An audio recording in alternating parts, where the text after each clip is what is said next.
창밖에는 눈이 내리고 있었다. 한방눈이었다. 세상의 모든 소음을 집어삼킬 듯이 희고 거대한 침묵이 차창 밖으로 쏟아져 내리고 있었다. 차 안은 따뜻했다. 히터가 돌아가는 낮은 소리와 클래식 라디오 채널에서 흘러나오는 첼로 선율만이 공간을 채우고 있었다. 하지만 조수석에 앉은 이소연은 여전히 추위를 느끼고 있었다. 그것은 날씨 탓이 아니었다. 뼛속 깊은 곳에서 올라오는 설명할 수 없는 긴장감 때문이었다. 그녀는 무릎 위에 올려둔 양손을 꽉 쥐었다. 손가락 끝이 하얗게 질려 있었다. 오늘이었다. 강민준의 가족을 처음 만나는 날, 3년이라는 연애 기간 동안 민준은 자신의 가족에 대해 거의 이야기하지 않았다. 그저 아주 가끔 먼 곳을 응시하는 듯한 표정으로 짧게 언급했을 뿐이다. 어머니는 내게 구원자 같은 분이야. 그 말이 소연의 머릿속을 맴돌았다. 구원자. 가족을 설명할 때 흔히 쓰는 단어는 아니었다. 하지만 소연은 더 묻지 않았다. 그녀 역시 부모님을 일찍 여의고 세상에 홀로 남겨진 외로움을 알기에 민준이 지닌 침묵의 무게를 이해하려 노력했었다. 운전대를 잡고 있던 민준의 큰 손이 소연의 손등 위로 덮였다. 따뜻했다. 그의 온기가 차가운 그녀의 피부로 스며들었다. 소연은 고개를 돌려 그를 바라보았다. 민준은 앞을 응시한 채 운전에 집중하고 있었지만 입계에는 옅은 미소가 걸려 있었다. 그의 옆모습은 언제나처럼 단단하고 믿음직스러워 보였다. 마치 거친 파도 속에서도 흔들리지 않는 바위처럼. 긴장돼? 민준이 낮고 부드러운 목소리로 물었다. 소연은 어색하게 웃으며 고개를 끄덕였다. 조금요. 아니, 사실 많이요. 어머니가 저를 마음에 들어 하실지 모르겠어요. 저는 가진 것도 없고 내세울 집안 배경도 없잖아요. 민준이 잠시 차를 갓길에 세웠다. 그리고 몸을 돌려 소연을 정면으로 바라보았다. 그의 깊고 검은 눈동자가 소연의 불안한 눈빛을 담았다. 그는 소연의 흐트러진 머리카락을 귀 뒤로 부드럽게 넘겨주었다. 그 손길은 너무나 조심스러워서 마치 깨지기 쉬운 유리 인형을 다루는 것 같았다.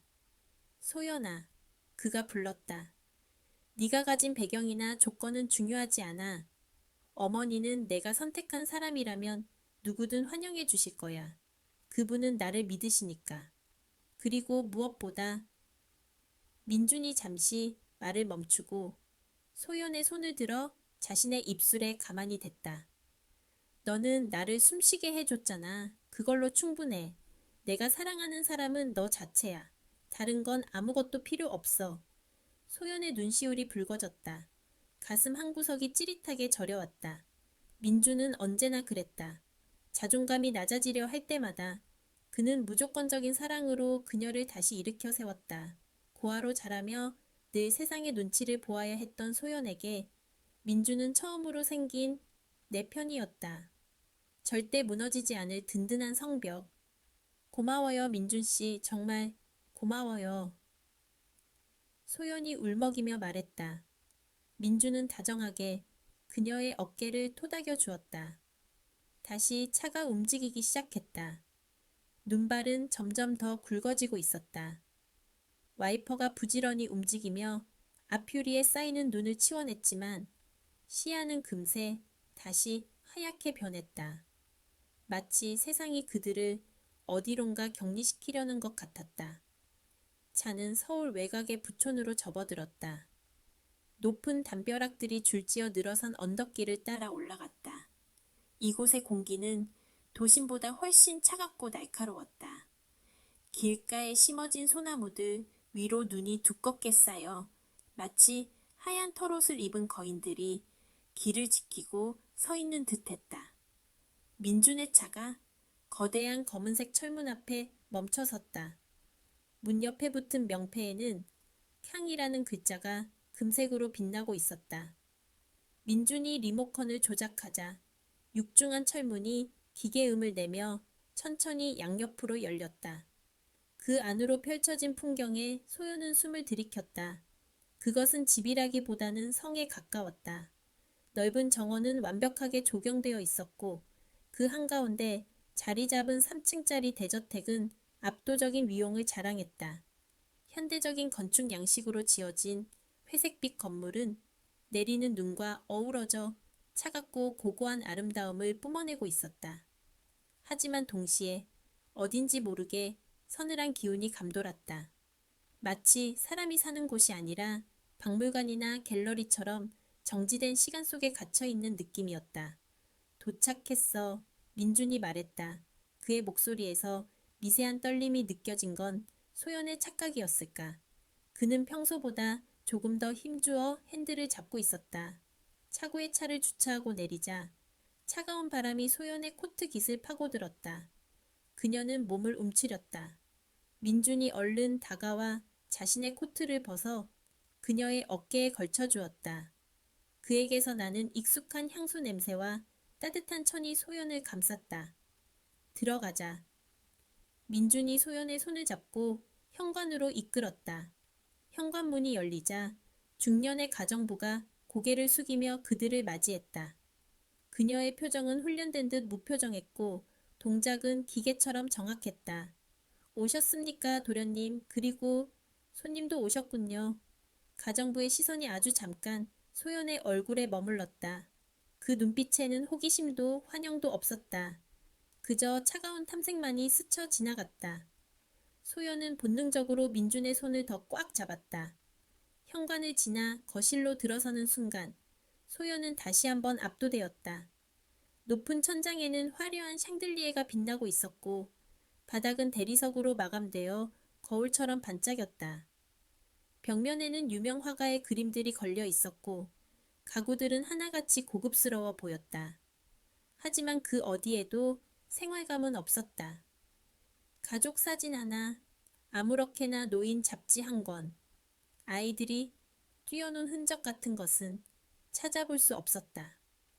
모든 것이 자로 잰 듯 완벽하게 정돈되어 있었다. 너무나 완벽해서 숨이 막힐 지경이었다. 민준아, 2층 계단 위에서 우아한 목소리가 들려왔다. 소영과 민준은 동시에 고개를 들었다.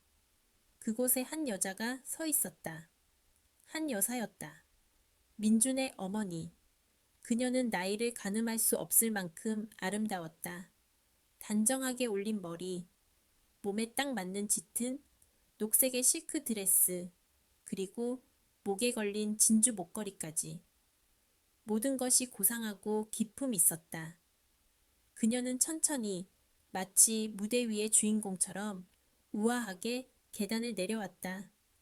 민준이 손을 놓으며 앞으로 한 걸음 나아가 고개를 숙였다. 다녀왔습니다. 어머니. 한 여사는 민준에게 다가가 그의 얼굴을 두 손으로 감쌌다. 그 모습은 지극히 모성애가 넘치는 장면처럼 보였다. 하지만 소연은 묘한 위화감을 느꼈다.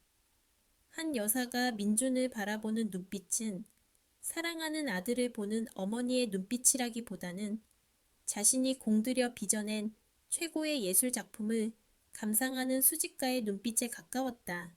보고 싶었다. 우리 아들 얼굴이 좀 상한 것 같구나. 회사가 많이 바쁜 거니? 아닙니다. 괜찮습니다. 민주는 순한 양처럼 대답했다. 밖에서는 냉철한 카리스마를 가진 CEO였던 그가 어머니 앞에서는 완전히 다른 사람이 되어 있었다. 절대적인 복종, 그리고 깊은 죄책감과 감사함이 뒤섞인 복잡한 표정. 소연은 민준의 그런 모습을 처음 보았다. 한 여사의 시선이 천천히 민준에게서 소연에게로 옮겨갔다. 소연은 긴장감에 마른 침을 삼켰다. 그녀는 배운 대로 공손하게 허리를 굽혀 인사했다. 처음 뵙겠습니다. 이소연이라고 합니다. 초대해 주셔서 감사합니다. 한 여사는 잠시 대답 없이 소연을 훑어보았다. 머리끝에서 발끝까지 아주 천천히 그리고 집요하게 마치 엑스레이로 투시하듯 꿰뚫어보는 시선이었다. 소연은 발가벗겨진 듯한 수치심을 느꼈지만 애써 미소를 유지하려 노력했다. 잠시 후 한 여사의 입가에 완벽한 미소가 그려졌다. 그것은 연습된 미소였다. 눈가의 주름 하나까지도 계산된 듯한 친절하지만 온기가 없는 미소. 어서 오세요, 소연 양. 민준이에게 이야기 많이 들었어요. 실물이 훨씬 더 참하고 예쁘네요. 우리 민준이가 눈이 높아서 아무나 데려오지 않는데 직접 보니 이유를 알겠어요. 한 여사가 소연의 손을 잡았다. 그녀의 손은 얼음처럼 차가웠다. 소연은 흠칫 놀랐지만 내색하지 않았다. 과찬의 말씀이세요. 부족한 저를 좋게 봐주셔서 감사합니다. 부족하다니요. 제약회사 후원을 받아서 공부하고 그 어려운 심리상담 자격증까지 따서 병원에서 일한다면서요? 부모님도 안 계신데 혼자 힘으로 그렇게 훌륭하게 자랐다니 정말 대단해요. 오히려 우리 민준이가 부족하죠. 한 여사의 말은 칭찬이었지만 가시가 돋쳐 있었다. 부모님도 안 계신데 후원을 받아서. 그녀는 소연의 가장 아픈 부분이자 약점인 배경을 아무렇지 않게 아주 우아한 단어들로 포장해서 끄집어냈다. 소연의 가슴 한구석이 서늘해졌다. 이것은 칭찬이 아니었다. 네가 어디서 왔는지 나는 다 알고 있다는 경고였다. 그럼에도 불구하고 너를 받아주겠다는 오만함의 표현이었다. 민준이 살짝 인상을 찌푸리며 어머니를 불렀다. 어머니, 소연이 밖에서 떨어서 추워요. 일단 안으로 들어가서 앉죠. 아차, 내가 주책이구나. 반가운 마음에 현관에 세워두고 무슨 실례니. 어서 들어와요. 저녁 식사 준비해 두었으니. 한 여사는 소연의 손을 놓지 않은 채 다이닝 룸으로 이끌었다. 그 힘이 생각보다 강해서 소연은 끌려가듯 걸음을 옮겨야 했다. 민준이 그 뒤를 따랐다. 다이닝 룸은 거실보다 더 화려했다. 긴 원목 테이블 위에는 촛대와 생화가 장식되어 있었고 은식기들이 조명 아래서 번쩍였다. 3명을 위한 자리가 세팅되어 있었다. 아니, 자세히 보니 4명이었다. 테이블 끝 어둠이 살짝 드리운 자리에 빈 접시 하나가 더 놓여 있었다. 소연은 의아함을 느꼈다. 민준에게 듣기로 이 집에는 어머니와 민준 둘만 사는 줄 알았다. 민준의 아버지는 오래전에 돌아가셨다고 했었다. 그렇다면 저 빈자리는 누구의 것일까? 혹시 손님이 더 오는 걸까? 한 여사가 상석에 앉았고 민준과 소연이 그 맞은편에 나란히 앉았다. 가정부들이 소리 없이 움직이며 전차에 요리를 내왔다. 달그락거리는 식기 소리조차 들리지 않는 정적. 그 무거운 침묵을 깬 것은 한 여사였다. 음식이 입에 맞을지 모르겠네요. 민준이는 제가 만든 스프를 참 좋아하는데 소연 양은 어때요? 아, 네. 정말 맛있어 보입니다. 감사히 먹겠습니다. 소연은 숟가락을 들었다. 따뜻한 단호박 스프가 목을 타고 넘어갔지만 맛을 느낄 겨를이 없었다. 시선은 자꾸만 저 끝의 빈자리로 향했다. 민준도 그 빈자리를 의식하고 있는 듯했다. 그의 표정이 현관에서보다 훨씬 더 굳어 있었다. 그는 물잔을 들어 입을 축였다.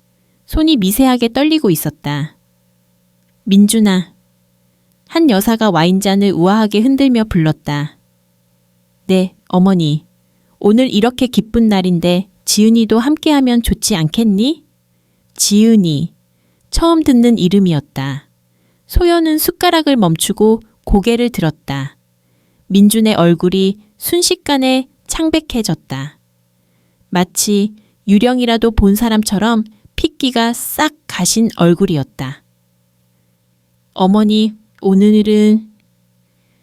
민준이 어렵게 입을 뗐다. 목소리가 갈라져 나왔다. 오늘은 소연이를 처음 소개하는 자리입니다. 지은이는 상태가 좋지 않다고 하셨잖아요. 한 여사는 웃었다. 소리 없는 서늘한 웃음이었다. 상태가 좋지 않다니 오빠가 결혼할 사람을 데려왔는데 동생이 인사를 안 해서였으니 게다가 지은이도 오늘을 얼마나 기다렸는데 새 언니가 될 사람을 말이야. 동생? 소연은 혼란스러웠다. 민준에게 여동생이 있다는 이야기는 한 번도 듣지 못했다. 그는 분명 외아들이라고 입양된 이후로 외동으로 자랐다고 했었다. 그런데 동생이라니 그때였다.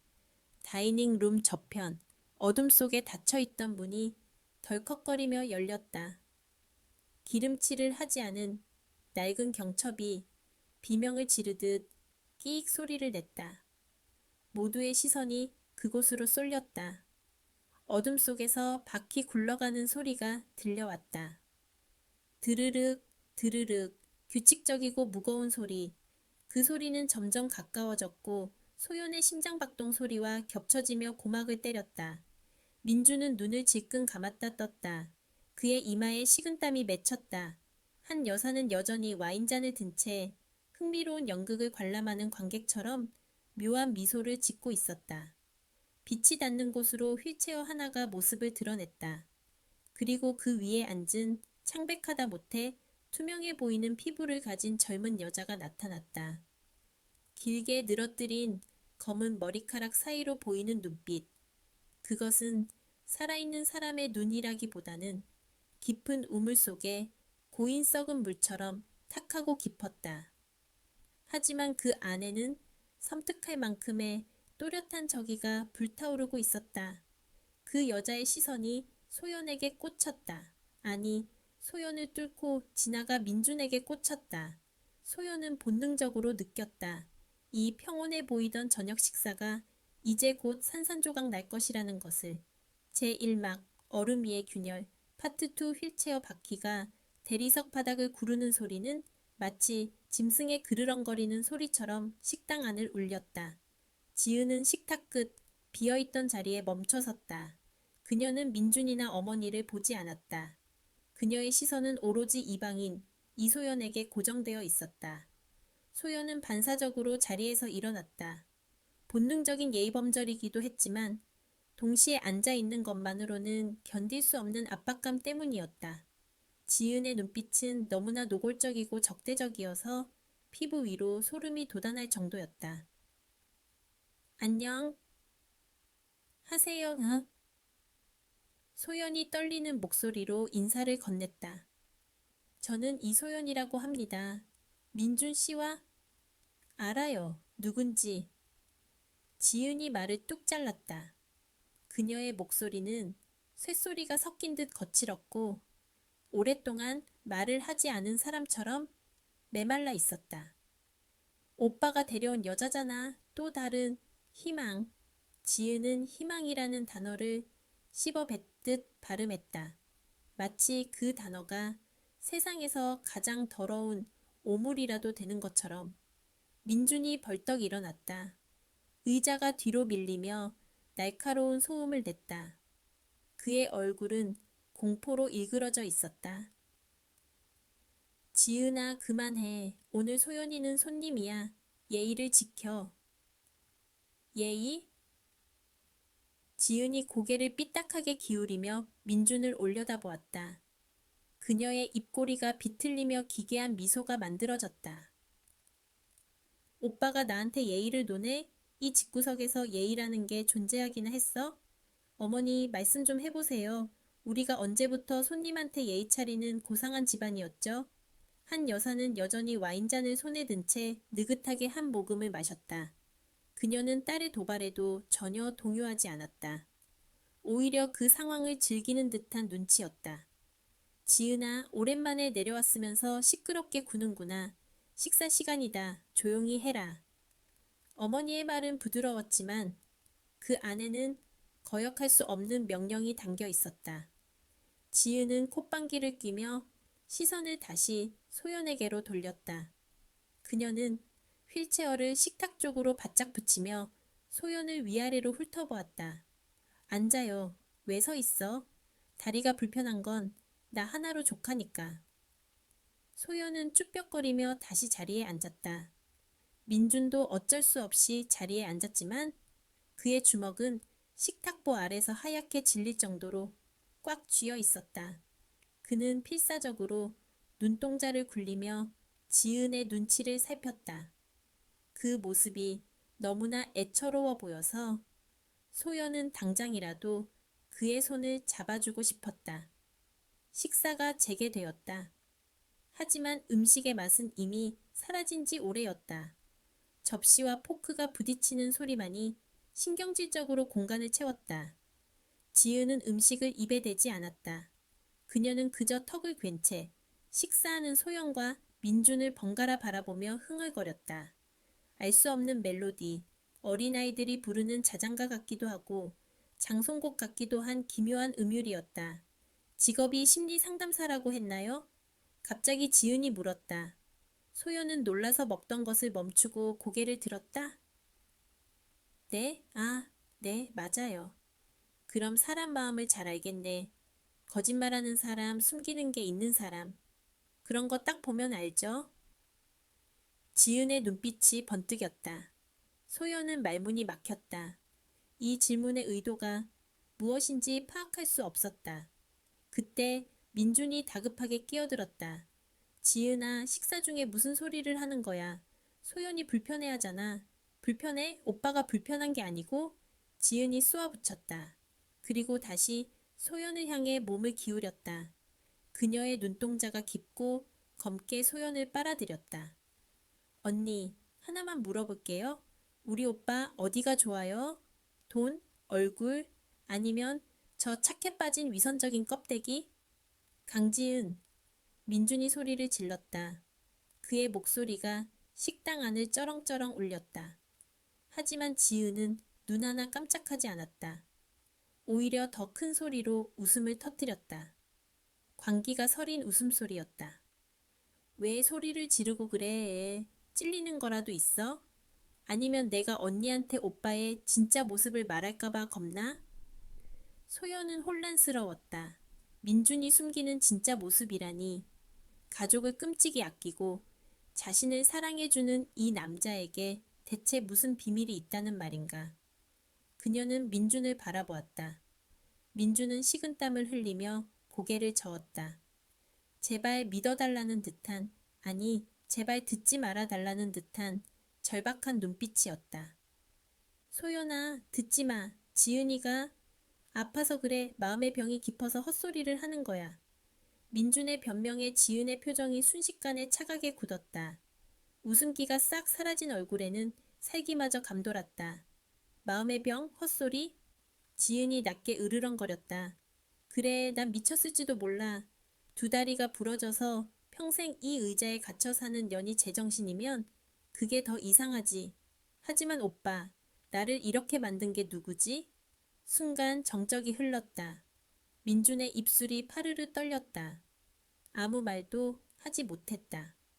그 침묵이 소연에게는 긍정보다 더 무거운 대답으로 다가왔다. 나를 이렇게 만든 게 누구지? 그 말은 민준을 향하고 있었다. 지은은 휠체어 바퀴를 굴려 민준의 바로 옆으로 다가갔다. 그리고 그의 귀에 대고 속삭였다. 하지만 그 속삭임은 소연에게도 똑똑히 들릴 만큼 명확했다. 오빠는 살인자의 아들이야. 그리고 그 핏줄은 속일 수 없어. 소연의 심장이 쿵 하고 내려앉았다. 살인자의 아들. 도대체 무슨 소리인가? 민주는 고아였고 입양하였다.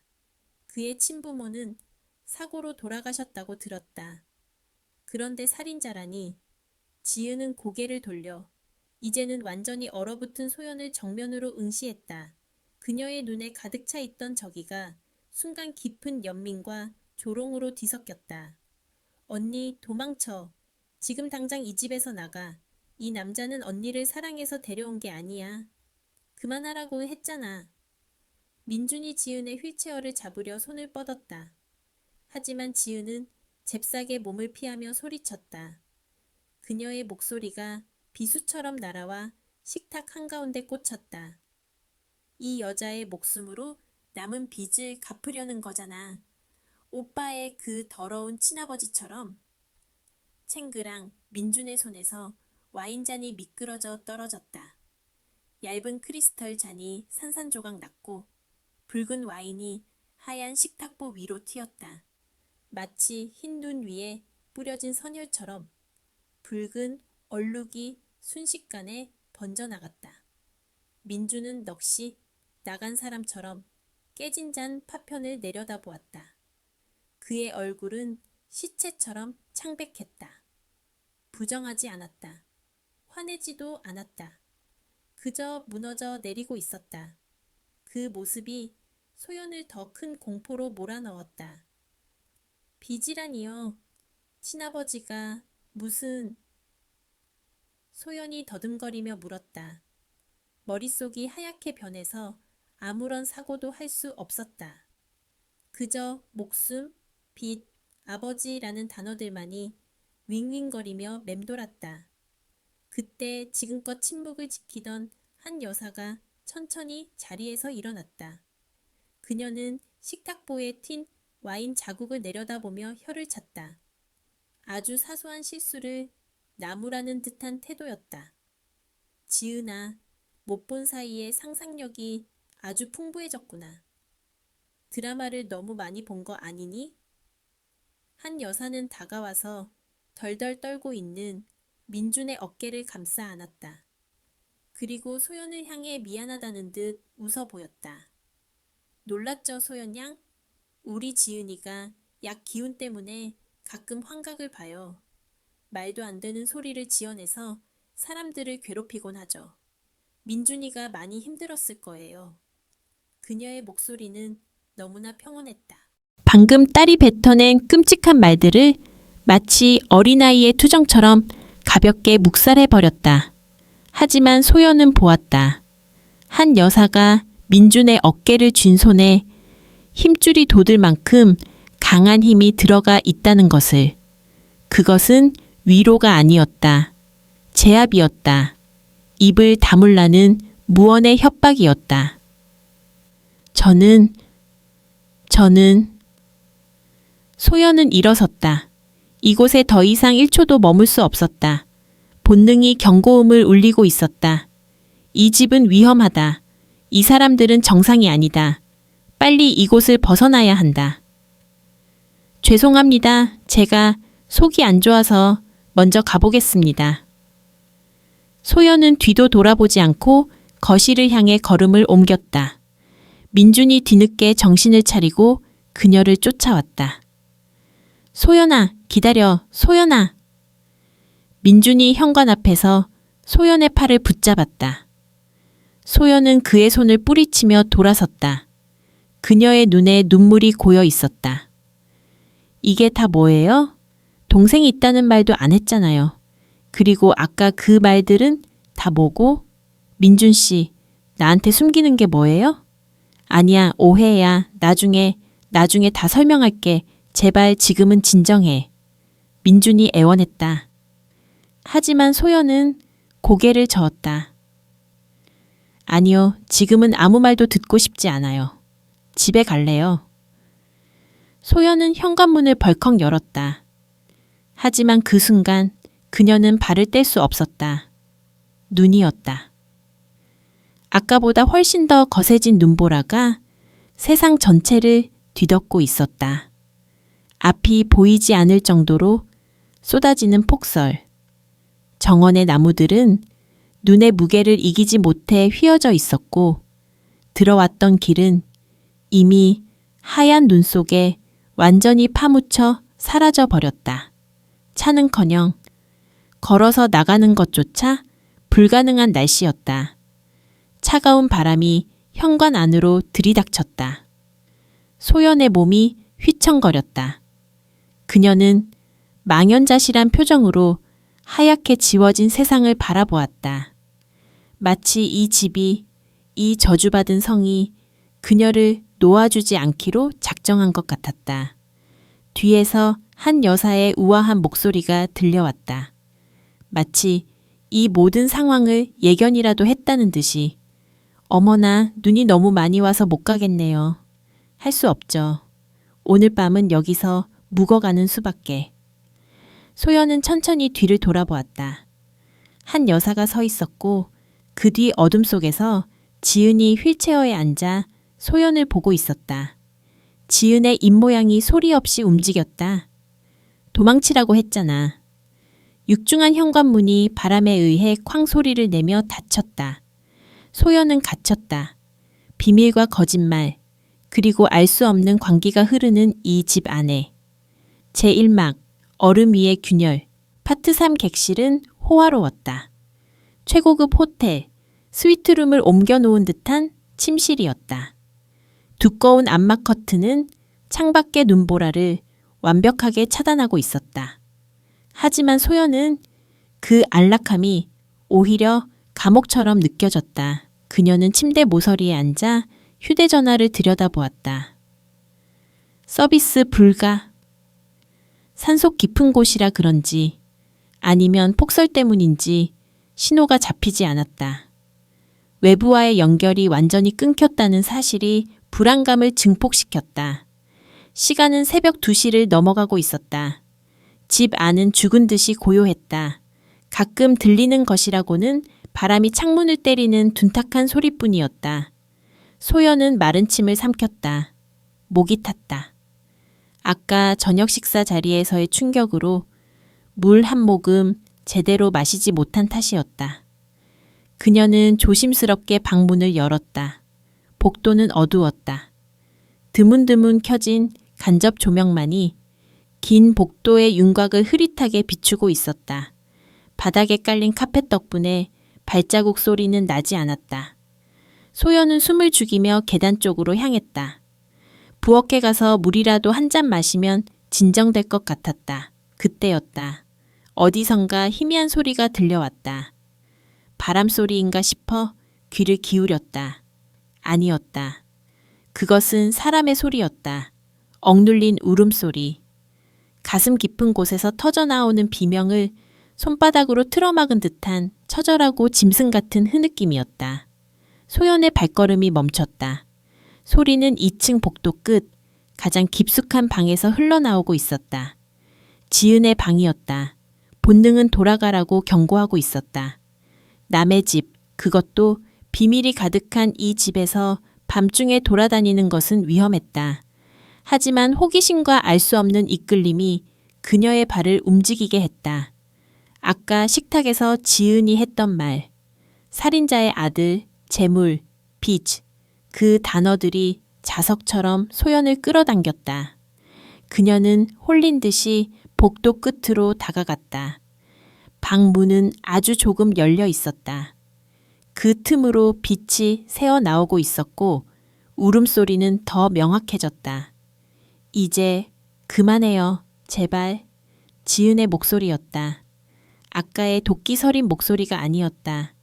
힘이 다 빠진 애원하는 어린아이의 목소리였다. 너무 괴로워요. 오빠 얼굴을 볼 때마다 숨이 막혀서 죽을 것 같아. 그리고 또 다른 목소리가 들렸다. 한 여사였다. 그녀의 목소리는 소름 끼치도록 차분하고 부드러웠다.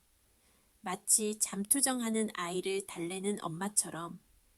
쉿, 착하지 우리 딸. 조금만 참으렴. 다 왔어. 이제 곧 끝날 거야. 거짓말. 20년째 똑같은 말이잖아요.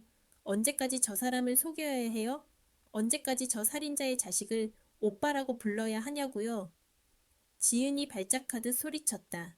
그 뒤를 이어 무언가가 바닥에 떨어져 깨지는 소리가 났다. 쨍그랑 소연은 입을 틀어막았다. 심장이 미친 듯이 뛰었다. 살인자의 자식, 또다시 그 단어가 나왔다. 한 여사의 목소리가 낮게 깔렸다. 온기가 완전히 사라진 얼음장 같은 목소리였다. 지은아, 네가 걷지 못하게 된 그날을 잊었니? 그 차가운 도로 위에서 내 다리가 부서지던 그 고통을 잊었어? 방 안의 공기가 얼어붙는 듯했다. 지은의 울음소리가 잦아들고 거친 숨소리만 들려왔다. 그놈, 아비가 저지른 죄야. 그 운전기사 주제에 감히 술을 처먹고 운전대를 잡아서 내 딸의 인생을 망쳤어. 그러니까 그 아들놈이 갚아야지. 평생 너의 손발이 되어서 죽는 날까지 내 똥오줌을 받아내며 속죄해야지. 그게 정의야. 소연의 다리가 후들거렸다. 민준의 아버지가 운전기사였고 음주운전으로 사고를 내서 지은을 다치게 했다는 것인가? 그래서 민준이 죄인처럼 이 집에서 살아온 것인가? 하지만 다음 이어진 한 여사의 말은 소연의 피를 차갑게 식게 만들었다.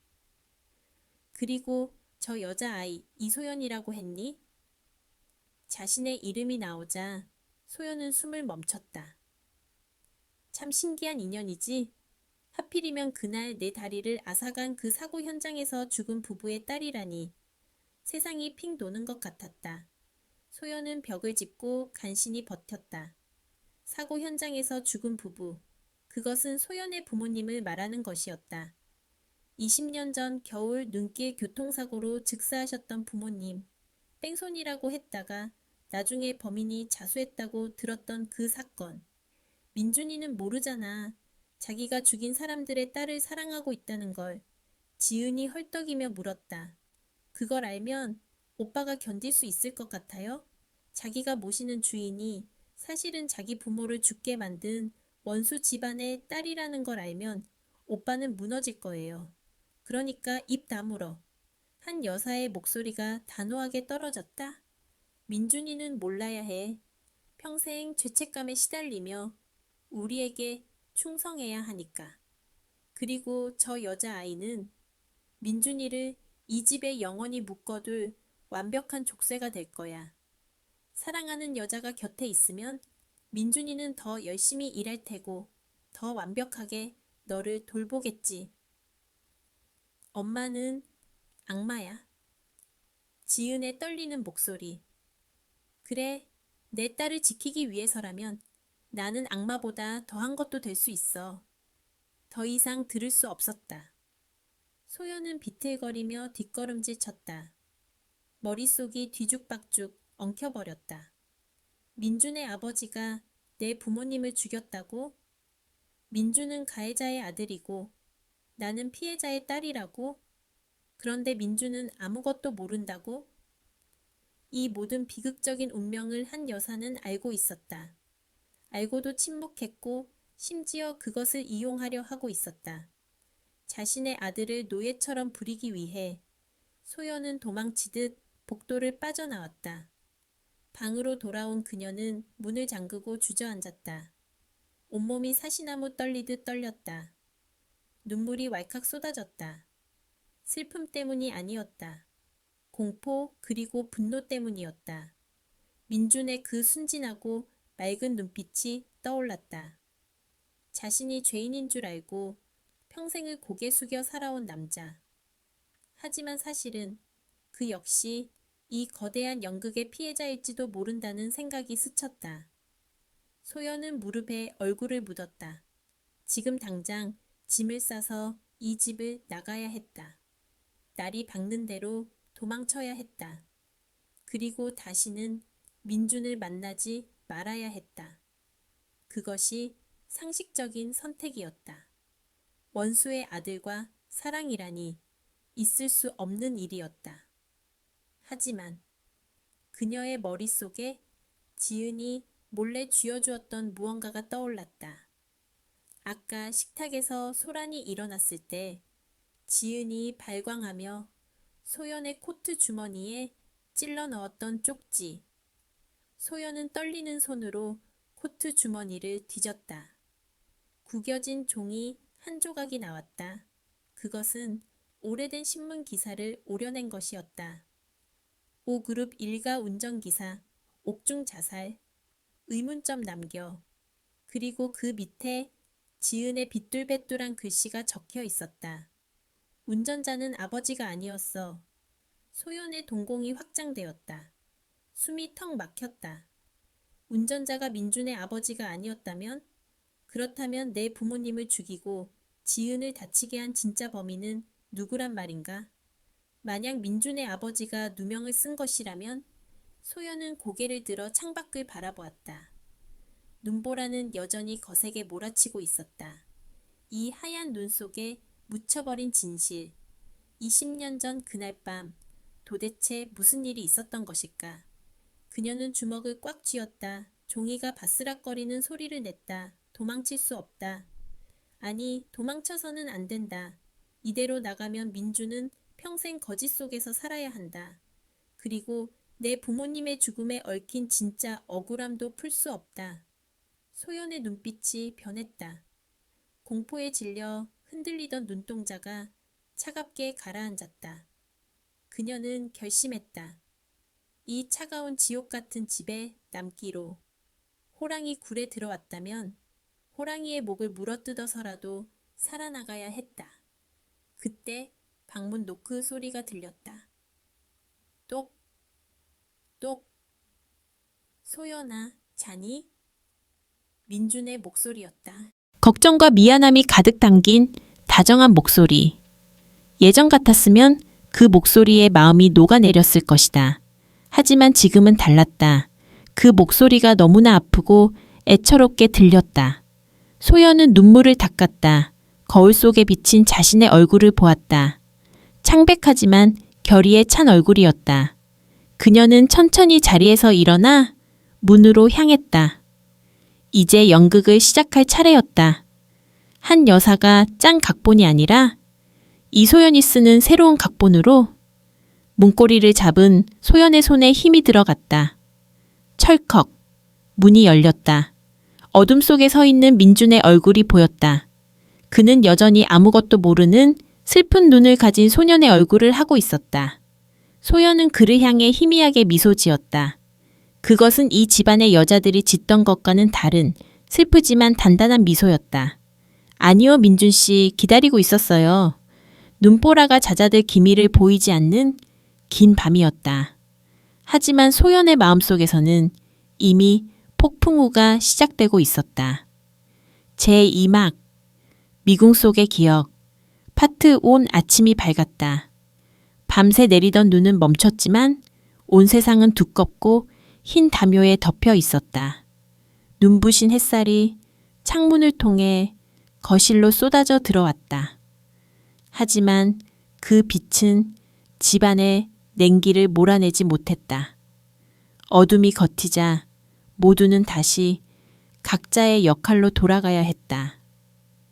소연은 민준이 건네준 잠옷을 입고 거울 앞에 섰다. 거울 속의 자신은 어제와 달랐다. 눈빛은 더 이상 불안하지 않았다. 그 대신 차가운 결의가 자리 잡고 있었다. 그녀는 심리 상담사였다. 사람의 마음을 읽고 병을 진단하고 상처를 치유하는 사람. 이제 그녀는 자신의 인생을 건 가장 위험한 케이스를 맡아야 했다. 환자는 강 씨 집안 전체였다. 민준이 노크와 함께 방으로 들어왔다. 그의 얼굴에는 깊은 죄책감과 피로가 어려 있었다. 밤새 잘 잤어? 정말 미안해, 소연아. 어제 일은 내가 100번 사과할게. 민준은 다가와 소연의 어깨를 감싸 안았다. 그의 포옹은 진실했고 따뜻했다. 소연은 숨을 들이마시며 그의 품에 안겼다.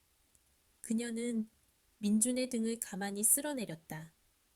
이 남자가 가해자의 아들이라는 끔찍한 운명을 짊어졌지만 동시에 어머니에게 이용당하는 가장 큰 피해자라는 사실이 그녀의 마음을 아프게 했다.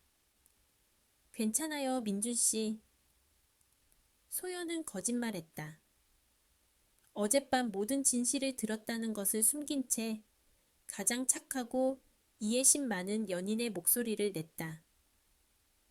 지은 씨가 아프다는 거 알아요. 오히려 제가 놀라서 순간적으로 대처를 잘 못한 것 같아요. 민준 씨도 얼마나 마음고생이 심할까요?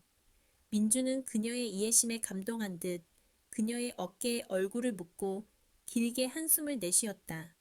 고마워, 정말 고마워. 너마저 나를 떠날까봐 무서웠어. 소연은 민준의 등에 기대어 눈을 감았다. 내가 곁에 있어야 당신을 구할 수 있어요. 속으로만 되뇌었다. 이 집의 비극은 민준의 아버지에게 있지 않았다.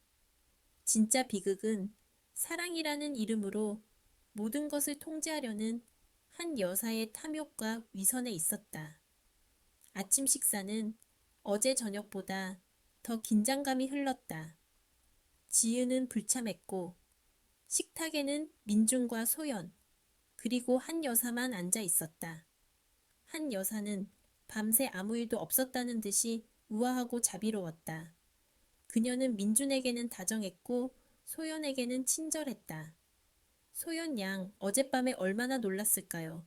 내가 미안해서 어쩌나. 지은이 때문에 결혼이 깨질까봐 걱정이 태산 같았단다. 한 여사가 소연의 손을 잡으며 말했다. 소연은 미소 지었다. 심리 상담사로서의 모든 지식과 경험을 총동원하여 가장 완벽하게 순진하고 흔들림 없는 미소를 지어 보였다. 걱정 마세요, 어머님. 저는 민준 씨를 믿어요. 그리고 저는 지은 씨의 아픔도 이해하려고 노력할 거예요. 제가 심리 상담사잖아요. 혹시 제가 지은 씨를 도울 수 있는 부분이 있다면 언제든 말씀해 주세요. 이 말은 한 여사를 잠시 당황하게 했다.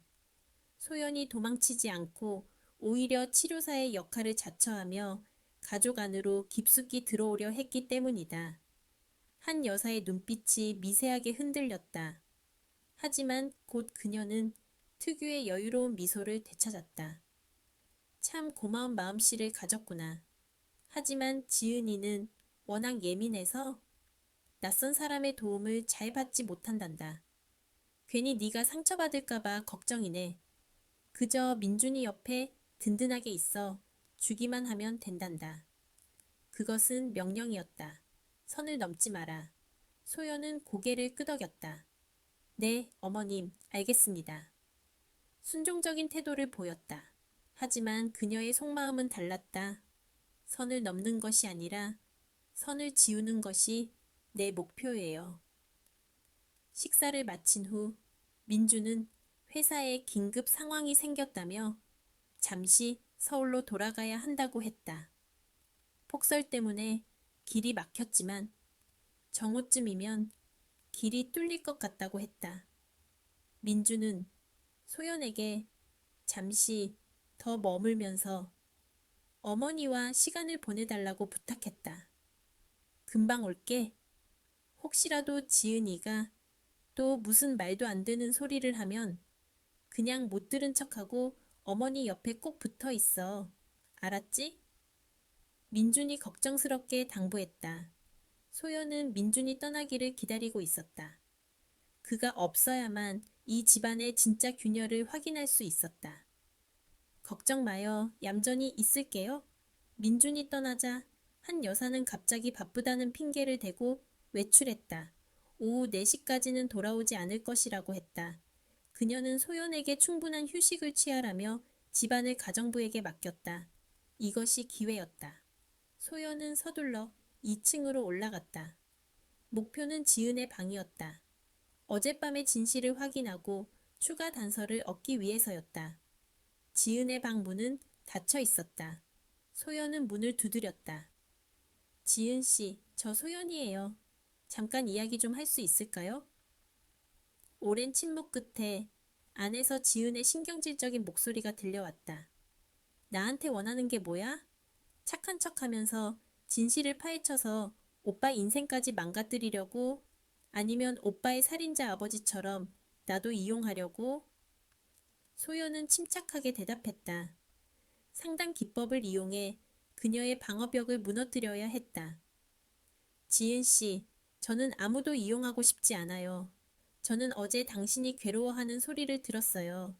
당신은 지금 누군가의 거짓말 때문에 심한 죄책감과 고통을 겪고 있어요. 저 역시 20년 전 그 사고로 부모님을 잃었어요. 문 안쪽이 다시 한번 침묵했다.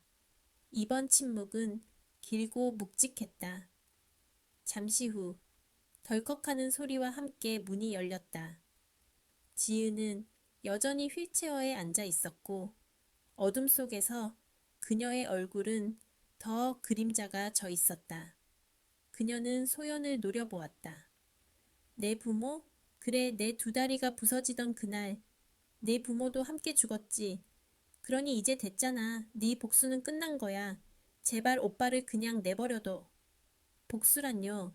저는 복수하고 싶지 않아요. 다만 민준 씨 아버지가 운전자가 아니었다는 쪽지를 봤어요. 그건 무슨 뜻이죠? 소연이 단도직입적으로 물었다. 지은의 눈이 크게 뜨였다. 그녀의 얼굴에 공포가 스쳤다. 소연이 쪽지를 가지고 있다는 사실에 놀란 것이 분명했다. 그걸 어디서... 지은 씨가 주셨잖아요. 어젯밤에요. 당신이 진실을 묻고 싶지 않다는 증거죠. 진짜 운전자가 누구였어요? 그 진실이 이 집안의 모든 사람을 아프게 하는 거잖아요. 지은은 입술을 깨물었다. 그녀의 눈에는 눈물이 고였지만 그녀는 울지 않으려고 필사적으로 버티고 있었다. 어머니야, 사고를 낸 건 어머니야. 그때 어머니가 술에 취해 운전대를 잡았어. 내 다리는 어머니가 부쉈고 내 부모님은 어머니 때문에 돌아가셨어. 민준 오빠 아버지는 우리 집 운전기사 아저씨는 어머니를 대신해서 감옥에 갔다가 죽었어.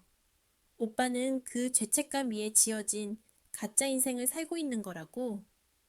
지은의 고백은 짧았지만 파괴력은 핵폭탄과 같았다. 소연은 온몸에 피가 식는 것을 느꼈다. 어렴풋이 짐작은 했지만 직접 듣는 진실은 상상 이상으로 잔혹했다. 민준의 아버지가 운전자가 아니었고 사고의 진짜 가해자는 한 여사였다니. 소연은 잠시 숨을 고른 후 물었다. 그럼 그 증거는 어디에 있죠?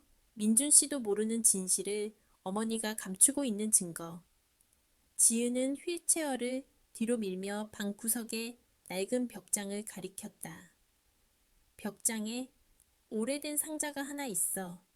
지워진 기억이라고 쓰여 있을 거야. 그 안에 사고 당일의 블랙박스 기록 사본과 내 친엄마의 유품이 있어. 친엄마라는 단어에 소연은 다시 한번 혼란에 빠졌다. 어머님은 한 여사님이 아니세요? 지은은 비웃듯 웃었다. 난 어머니의 딸이 아니야. 난 그저 그날 밤 차에 함께 타고 있던 또 다른 증인일 뿐이었지. 어머니가 나를 입양했어. 나를 입양하고 내게 딸이라는 족쇄를 채워서 평생 이 집에서 진실을 지키는 감시자로 만든 거야. 그녀의 완벽한 알리바이. 그래서 나는 이 집에서 나갈 수 없어. 하지만 너는 달라. 너는 탈출해야 해. 지은은 그녀의 뺨에 흐르는 눈물을 닦아냈다. 그리고 소연의 손을 잡았다.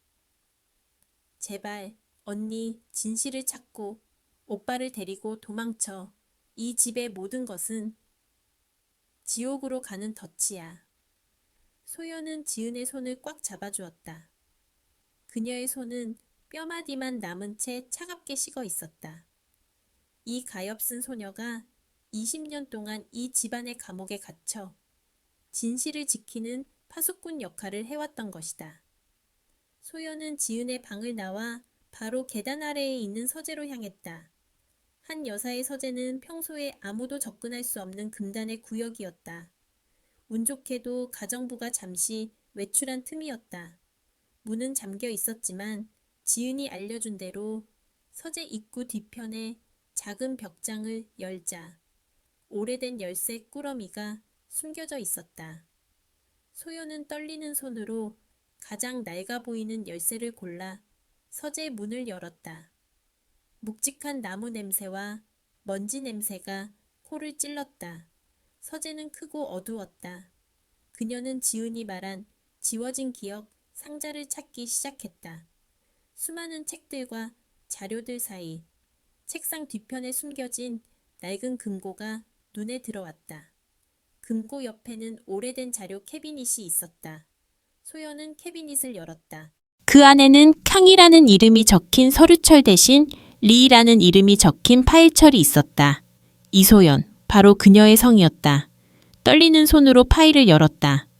그 안에는 20년 전 사고 기록, 그리고 어린 시절 소연의 사진들, 그리고 보험금 관련 서류들이 들어 있었다.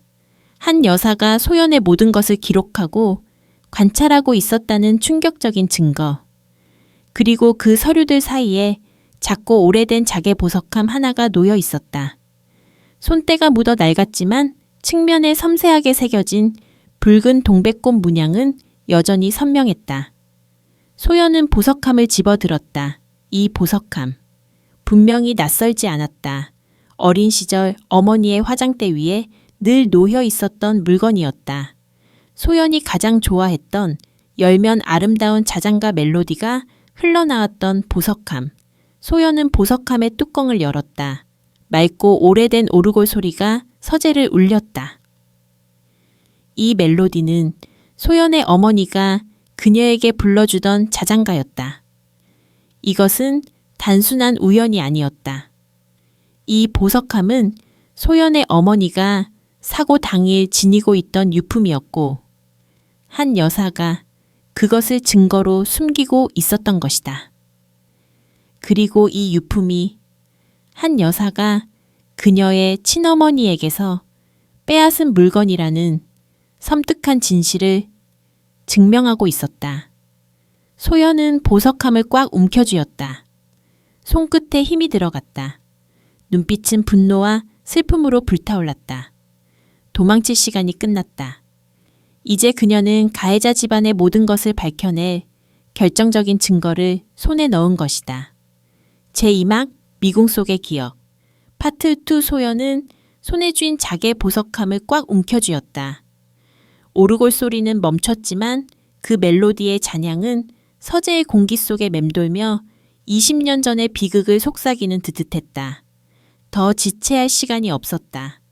한 여사가 돌아오기 전에 이 모든 것을 완벽하게 되돌려 놓아야 했다. 소연은 숨을 고르고 재빨리 행동하기 시작했다. 증거 확보. 보석함은 코트 주머니 깊숙이 넣었다. 엘리 파일철에서 사고, 기록과 관련된 중요한 서류들을 몇 장만 골라내어 보석함과 함께 숨겼다. 나머지 서류와 파일은 원래 자리에 두었다.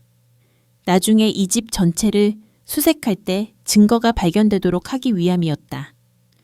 은폐와 복귀. 캐비닛 문을 닫고 잠갔다. 서재 문도 잠근 후 열쇠 꾸러미를 다시 벽장 속에 숨겼다. 그녀는 방금 들어온 사람이 아무도 없는 것처럼 아무 흔적도 남기지 않으려 노력했다. 계단을 올라가 자신의 방으로 돌아왔다. 방에 들어서자마자 소연은 침대에 주저앉아 보석함을 열었다. 섬세한 동백꽃 문양의 보석함 안에는 자신이 잃어버린 어머니의 잔향이 묻어있는 듯했다. 그녀는 오르골 태엽을 감았다.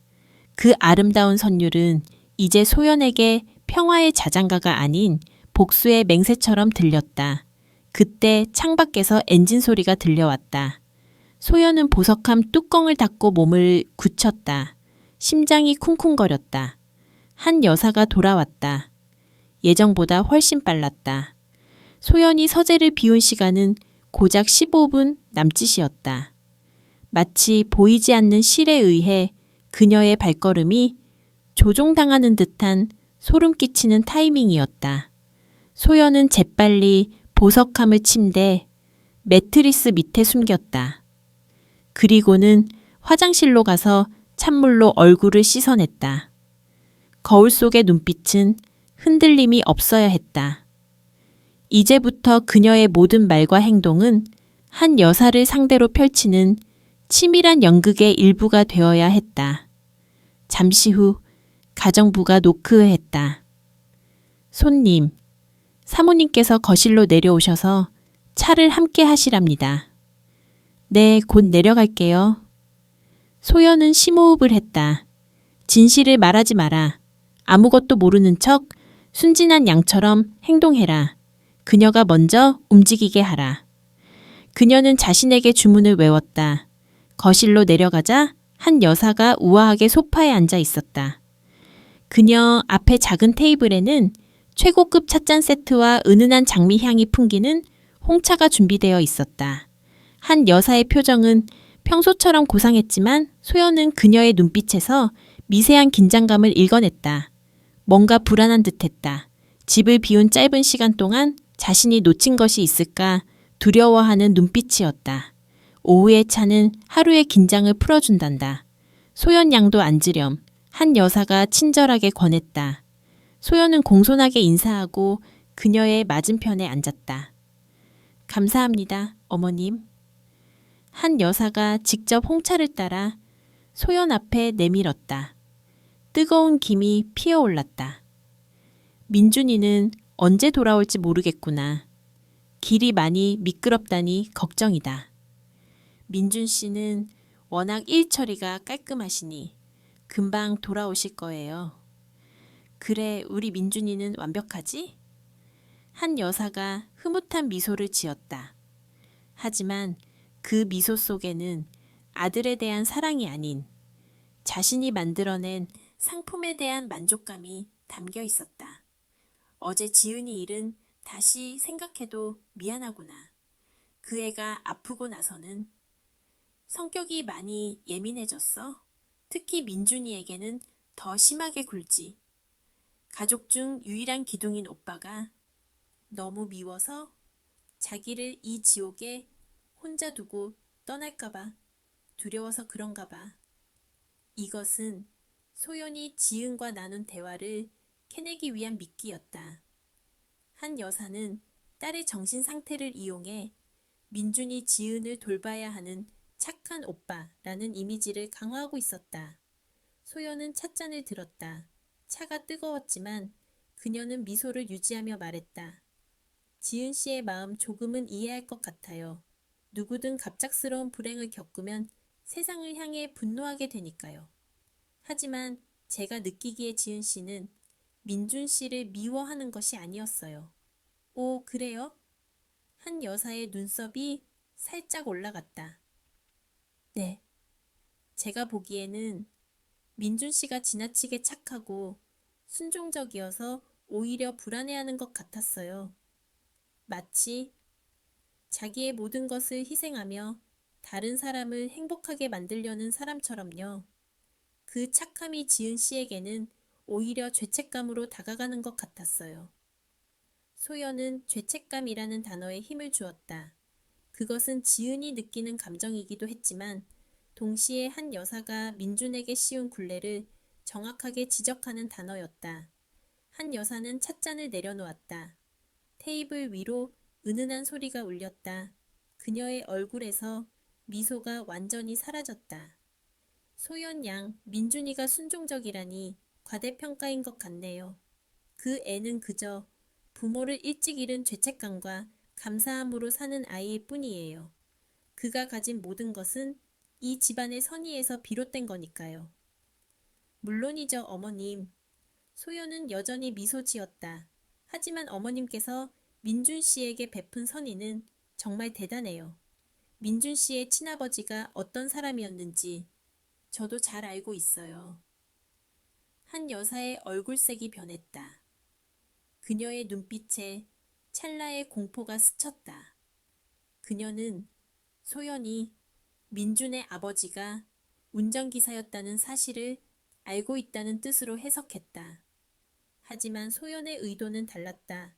그녀는 살인자를 언급한 것이다. 무슨 뜻이니? 운전기사였다는 걸 말하는 거니? 운전기사요? 아, 네. 민준 씨 아버지께서 어머님께 평생 갚지 못할 빚을 지셨다는 사실을요. 어머님께서 베푸신 용서와 배려 덕분에 민준 씨가 이렇게 훌륭하게 자랄 수 있었으니 민준 씨는 어머님께 평생 보답해야 할 거예요. 소연은 한 여사의 프레임, 운전기사, 빚, 보답을 그대로 사용하면서도 그녀가 숨긴 진실, 살인자, 누명, 죄책감의 덧질을 암시했다. 심리 상담사로서의 그녀의 전략은 상대가 가장 숨기고 싶은 핵심을 건드려 반응을 유도하는 것이었다. 한 여사는 숨을 들이마셨다. 그녀는 소연을 똑바로 노려보았다. 아까의 차가운 탐색이 아닌 적의와 경계심이 가득한 눈빛이었다. 마치 자신이 공들여 만든 연못에 갑자기 외래종의 독사가 나타났음을 깨달은 것처럼 소연 양은 참 영특하네요. 세상 물정을 일찍 알아버린 아이들 특유의 날카로움이 있어요. 하지만 명심하렴. 세상은 보이는 것이 전부가 아니란다. 지나친 호기심은 때로 네가 가진 모든 것을 잃게 만들 수도 있어. 경고였다. 더 이상 선을 넘지 말라는. 알고 있어요, 어머님. 소연은 미소 지었다. 그녀는 차가 식은 찻잔을 들어 마지막 한 모금을 마셨다. 저도 제 부모님께 운명이라는 거대한 호기심을 물려받았거든요. 하지만 저는 운명 앞에서 도망치지 않을 거예요. 저는 제 몫을 챙겨야 하니까요. 내 부모님의 운명, 그리고 제 몫은 진실을 찾는 것.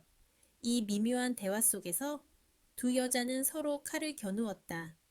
한 여사는 소연이 순진한 연인이 아닌 진실을 추적하는 사냥꾼임을 깨달았다. 소연은 한 여사가 이 집의 모든 비극을 조종하는 여왕벌임을 확인했다. 그때 현관문이 열리는 소리가 들렸다. 민준이었다. 그의 목소리가 거실로 울려 퍼졌다. 어머니, 소연아, 나 왔어. 민준의 등장으로 긴장된 공기는 일순간 풀렸다. 한 여사는 다시 부드러운 가면을 썼고 소연 역시 방금까지의 날카로운 눈빛을 감췄다. 민주는 코트를 벗어던지듯 하고 소연에게 달려왔다. 길이 뚫려서 바로 왔어. 혹시 어머니랑 지내는 동안 지은이가 또 너를 괴롭히지 않았는지 걱정했어. 민준의 걱정은 진심이었다. 소연은 그를 바라보았다. 운전기사의 아들. 살인자의 아들이라는 누명을 쓴 채 원수의 딸을 사랑하고 있는 남자. 이 모든 진실을 짊어질 그의 미래가 너무나 안쓰러웠다. 소연은 자리에서 일어나 민준의 손을 잡았다. 걱정 마세요.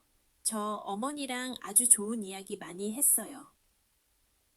소연의 눈빛은 민준을 향하고 있었지만 그녀의 마지막 말은 소파에 앉아 차가운 눈빛으로 그들을 바라보는 한 여사를 향하고 있었다. 이제 게임은 시작되었다. 피해자였던 소연은 자신을 이 집의 운명에 묶으려 했던 가해자를 향해 역공을 시작했다. 제2막 미궁 속의 기억. 파트 3. 민준이 돌아온 후 집 안은 잠시 안정을 되찾은 듯했다. 한 여사는 거실에서 민준과 사업 이야기를 나누며 평화로운 일상을 연출했다. 하지만 소연은 그 모든 것이 얇게 코팅된 얼음층 아래 숨겨진 심연이라는 것을 알고 있었다. 그녀는 이제 자신의 사랑하는 약혼자가 자신을 파괴할 운명의 덫에 가장 깊숙이 걸려있는 희생양임을 명확히 인지하고 있었다. 밤이 되었다. 민주는 소연을 자신의 방으로 안내했다. 넓고 깨끗한 방이었지만 이곳 역시 민준의 취향이라기보다는 한 여사가 만든 완벽한 후계자의 방 같았다.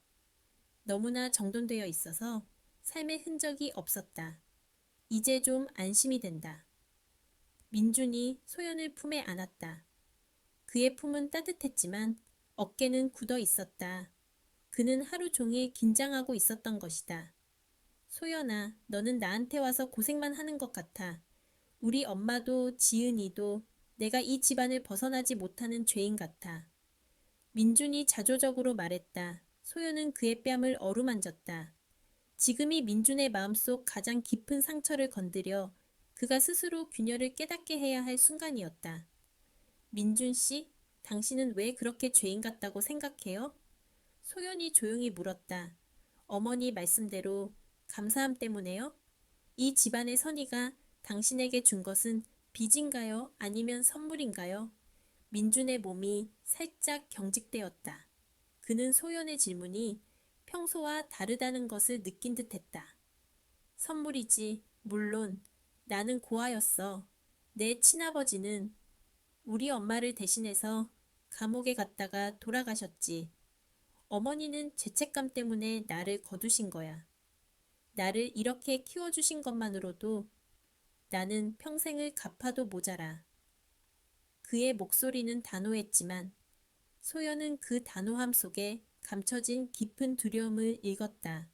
갚는다는 말에 그의 집착이 있었다. 그것은 사랑이 아닌 계약이었다.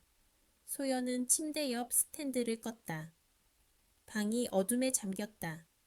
창밖에 눈이 만들어내는 푸르스름한 빛만이 방 안으로 스며들었다. 그녀는 민준의 어깨에 기대어 속삭였다. 상담사가 환자의 무의식을 건드리는 것처럼. 아니요, 민준 씨. 당신은 그저 어두운 밤에 어떤 소리 때문에 많이 놀랐던 어린아이였을 뿐이에요. 민준이 숨을 들이켰다. 무슨 소리? 운전기사 아저씨가. 그러니까 당신 아버지가 사고를 냈던 그날 밤의 소리요. 눈이 펑펑 내리던 날 밤. 혹시 기억 안 나요? 차가 미끄러지면서 굉음을 내던 소리, 차가 부서지던 찢어지는 소리, 그리고 멀리서 들려오던 구급차의 사이렌 소리. 소연은 사이렌 소리라는 단어에 집중했다. 민준의 몸이 돌처럼 굳었다. 그의 호흡이 거칠어지기 시작했다. 소연아, 그만해. 나는 아무것도 기억 안 나. 그저 아버지가 돌아가셨다는 통보만 받았을 뿐이야. 정말요? 소연이 민준의 눈을 바라보았다. 당신이 9살 때였죠? 그 나이의 아이는 충격적인 사건을 겪으면 기억을 통째로 지워버린다고 해요. 하지만 지워진 기억은 사라지지 않아요. 그것은 두려움, 죄책감, 그리고 강박적인 복종이라는 형태로 당신의 삶 전체를 지배하게 되죠. 민주는 그녀의 손을 뿌리쳤다. 그의 얼굴에는 공포와 분노가 뒤섞여 있었다. 그것은 소연을 향한 분노가 아니었다. 자신의 심연을 들여다보게 만든 고통에 대한 저항이었다. 당신은 그걸 나한테 왜 말해? 내가 아프다는 걸 알면서 왜 굳이 그 상처를 다시 후벼 파는 거야? 민준이 낮은 목소리로 으르렁거렸다. 그의 눈에는 이미 눈물이 고여 있었다. 균열이 시작된 것이다. 소연은 그의 거친 반응에도 당황하지 않았다. 그녀는 다시 다가가 민준의 젖은 뺨을 부드럽게 감쌌다. 나는 당신이 더 이상 아프지 않기를 바래요. 당신이 짊어진 그 모든 빚과 죄책감이 당신의 것이 아닐 수도 있다는 것 스스로 깨닫기를 바래요. 아니야, 내 빚이야. 나는 어머니께 은혜를 입었어. 당신이 내 어머니를 의심하는 눈빛으로 보는 것 나는 용납할 수 없어. 민주는 절규했다. 그의 분노는 오직 어머니에 대한 맹목적인 믿음을 지키려는 방어 기제였다. 그 믿음이 무너지면 그의 인생 전체가 무너지기 때문이었다. 그는 진실보다 거짓된 평화를 선택하려 했다. 소연은 잠시 침묵했다. 직접적으로 어머니가 살인자예요라고 말하는 것은 위험했다. 민주는 받아들이지 않고 오히려 그녀를 이 집에서 쫓아낼 것이다. 그녀는 증거가 필요했다. 민준의 마음속에 있는 증거, 그리고 물리적인 증거.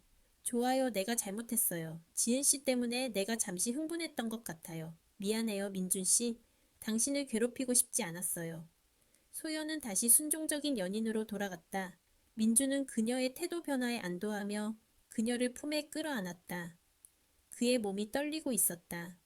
그는 방금 자신의 삶을 통째로 흔들 수도 있는 진실의 문을 보았지만 본능적으로 다시 문을 닫아버린 것이다.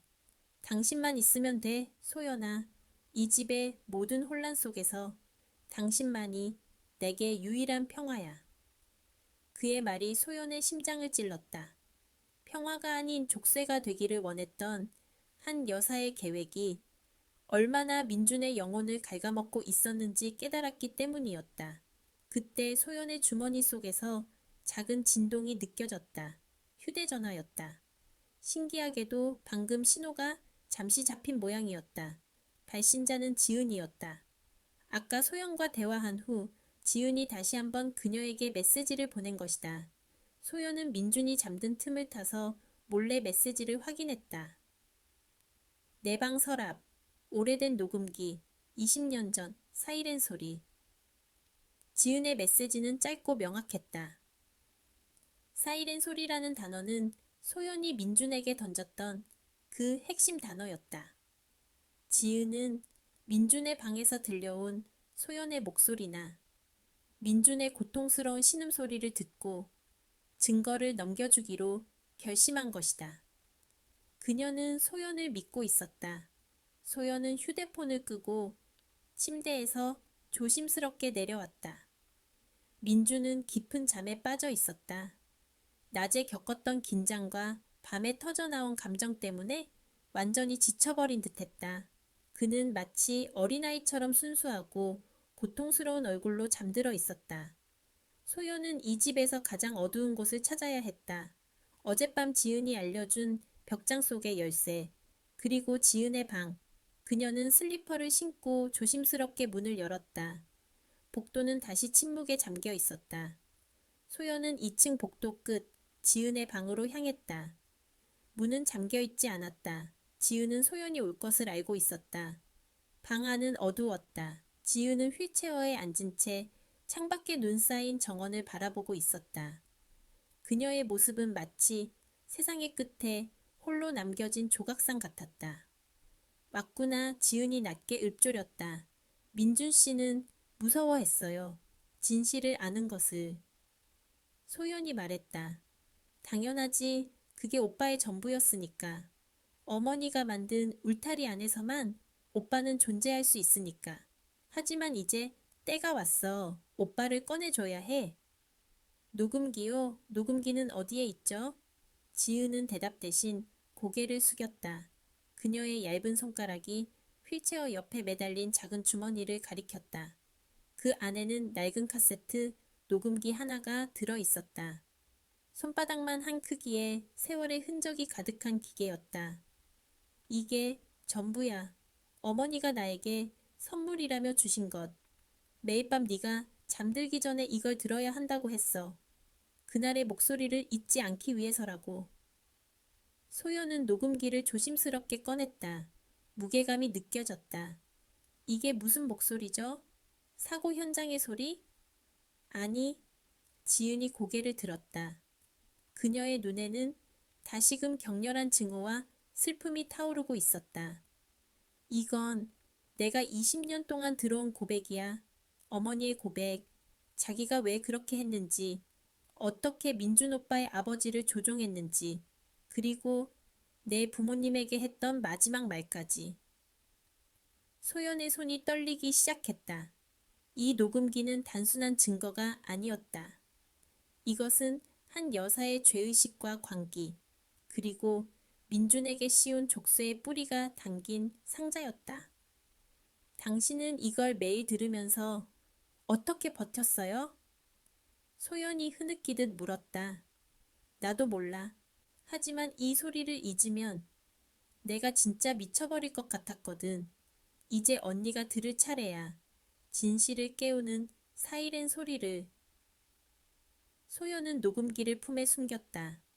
이 증거를 확보했으니 이제 민준에게 직접 이 진실을 듣게 해야 했다. 하지만 민준은 이미 진실 앞에서 도망쳤다. 소연은 다시 민준의 방으로 돌아왔다. 그녀는 잠든 민준의 곁에 조심스럽게 누웠다. 그녀는 민준의 어깨를 토닥였다. 착한 꿈을 꾸도록. 아침이 되면 그녀는 민준이 외면했던 그 진실의 문을 이 녹음기 소리로 강제로 열어젖힐 것이다.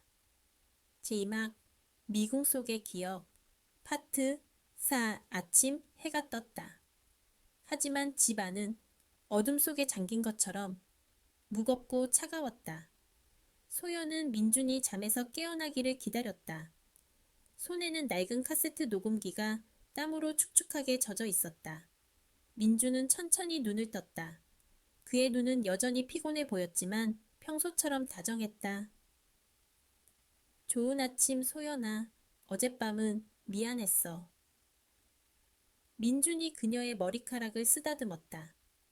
그 다정한 손길의 소연은 죄책감을 느꼈지만 이 모든 거짓된 다정함을 끝내야 함을 알았다. 민준 씨, 우리 이야기 좀 해요. 소연은 침대에서 일어나 녹음기를 민준에게 내밀었다. 민준은 그것을 의아하게 바라보았다. 이게 뭐야? 오래된 녹음기네. 당신의 아버지에 대한 이야기예요. 그리고 지은 씨의 다리에 대한 이야기. 어젯밤에 지은 씨가 내게 준 거예요. 민준의 얼굴이 다시 굳어졌다. 그는 고개를 저었다. 소연아, 지은이 말은 믿지 마. 그 애는 아파. 내가 어젯밤에 말했잖아. 나는 더 이상 과거를 파헤치고 싶지 않아. 제발, 그냥 덮어두고 우리 둘만 생각하자. 그는 진실을 외면하려 했다.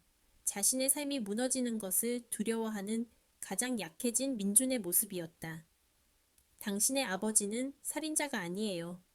소연이 단호하게 말했다. 그분은 누명을 썼어요. 이 녹음기 안에 당신 아버지를 감옥에 보내고 내 부모님을 죽인 진짜 운전자의 목소리가 담겨 있어요. 그리고 당신 어머니가 왜 당신을 입양했는지, 왜 당신을 이 집에 가두어 두었는지도요.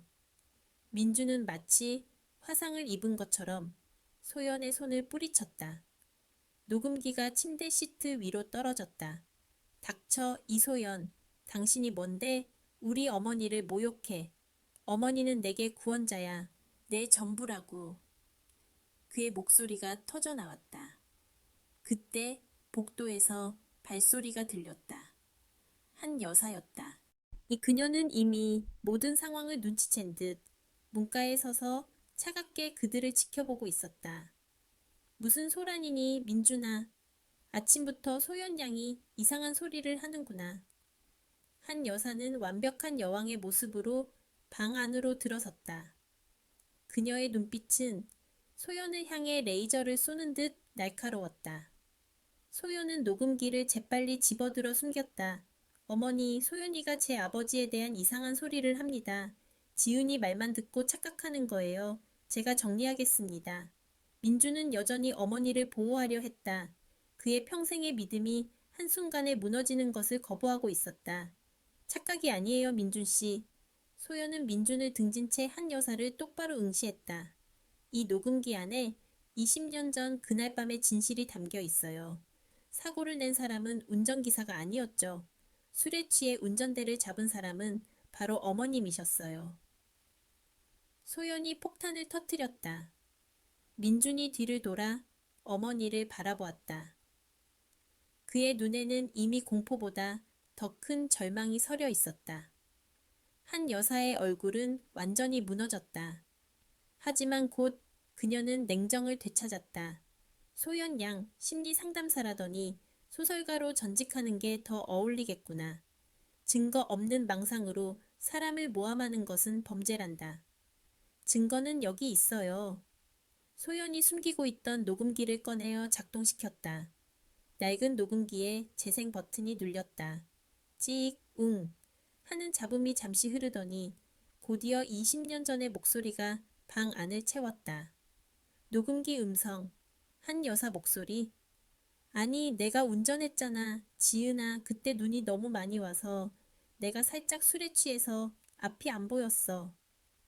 어린 지은의 훌쩍이는 소리. 괜찮아, 내가 살려줄게. 너를 지켜줄게. 운전기사의 흐느끼는 소리. 당신 아들을 키워줄게. 걱정하지 마. 대신 당신이 해야 할 일이야. 나를 지켜줘야지. 내 명예를 지켜줘야지. 그 고아 여자의 부모는 이미 죽었잖아. 그러니 당신이 대신 감옥에 가줘. 당신 아들은 내가 키워줄게. 아무도 모를 거야. 이 사실은 영원히 우리 둘만의 비밀이야. 녹음기에서 흘러나오는 한 여사의 목소리는 지금까지 소연이 보았던 우아하고 자비로운 모습이 아니었다. 그것은 광기와 냉정함, 그리고 탐욕이 뒤섞인 악마의 속삭임이었다. 민주는 자신의 귀를 틀어막았다. 아니야, 거짓말, 멈춰, 멈추라고. 그는 필사적으로 머리를 흔들었다. 하지만 이미 늦었다. 녹음기는 모든 것을 폭로하고 있었다. 가장 충격적인 것은 자신이 그토록 사랑했던 어머니의 입에서 자신의 친아버지와 사랑하는 연인의 부모를 향한 냉혹한 말이 흘러나왔다는 사실이었다. 한 여사는 더 이상 연기할 필요가 없었다. 그녀는 눈빛으로 소연을 꿰뚫어 볼 듯 노려보았다. 강지은이 감히, 내 딸이 감히. 그녀는 녹음기를 향해 달려들었다. 소연은 잽싸게 몸을 피했다. 녹음기는 소연의 손에 단단히 쥐어 있었다. 멈춰요, 어머님. 이제 끝났어요. 당신이 민준 씨에게 씌운 죄책감, 저에게 더 씌우려 했던 운명의 장난, 이제 모두 끝이라고요. 민준은 바닥에 주저앉아 무너지고 있었다. 그의 눈에서는 눈물이 흐르지 않았다. 그저 텅 빈 눈동자로 자신을 둘러싼 세상이 조각조각 부서지는 것을 바라볼 뿐이었다. 어머니, 당신이 내 아버지를. 그의 목소리는 절망 그 자체였다. 20년 동안의 사랑과 믿음이 한순간에 잔혹한 거짓말과 증오로 뒤바뀌는 순간이었다. 그래, 내가 그랬다. 그래서 내가 너를 키웠잖아. 내가 너에게 이 모든 것을 줬잖아. 너는 내 아들이 아니야. 너는 그저 내가 만든 빚을 갚을 도구일 뿐이야. 너는 나에게 평생 복종하고 평생 내 딸의 손발이 되어 살았어야 했어. 한 여사는 더 이상 숨기지 않았다.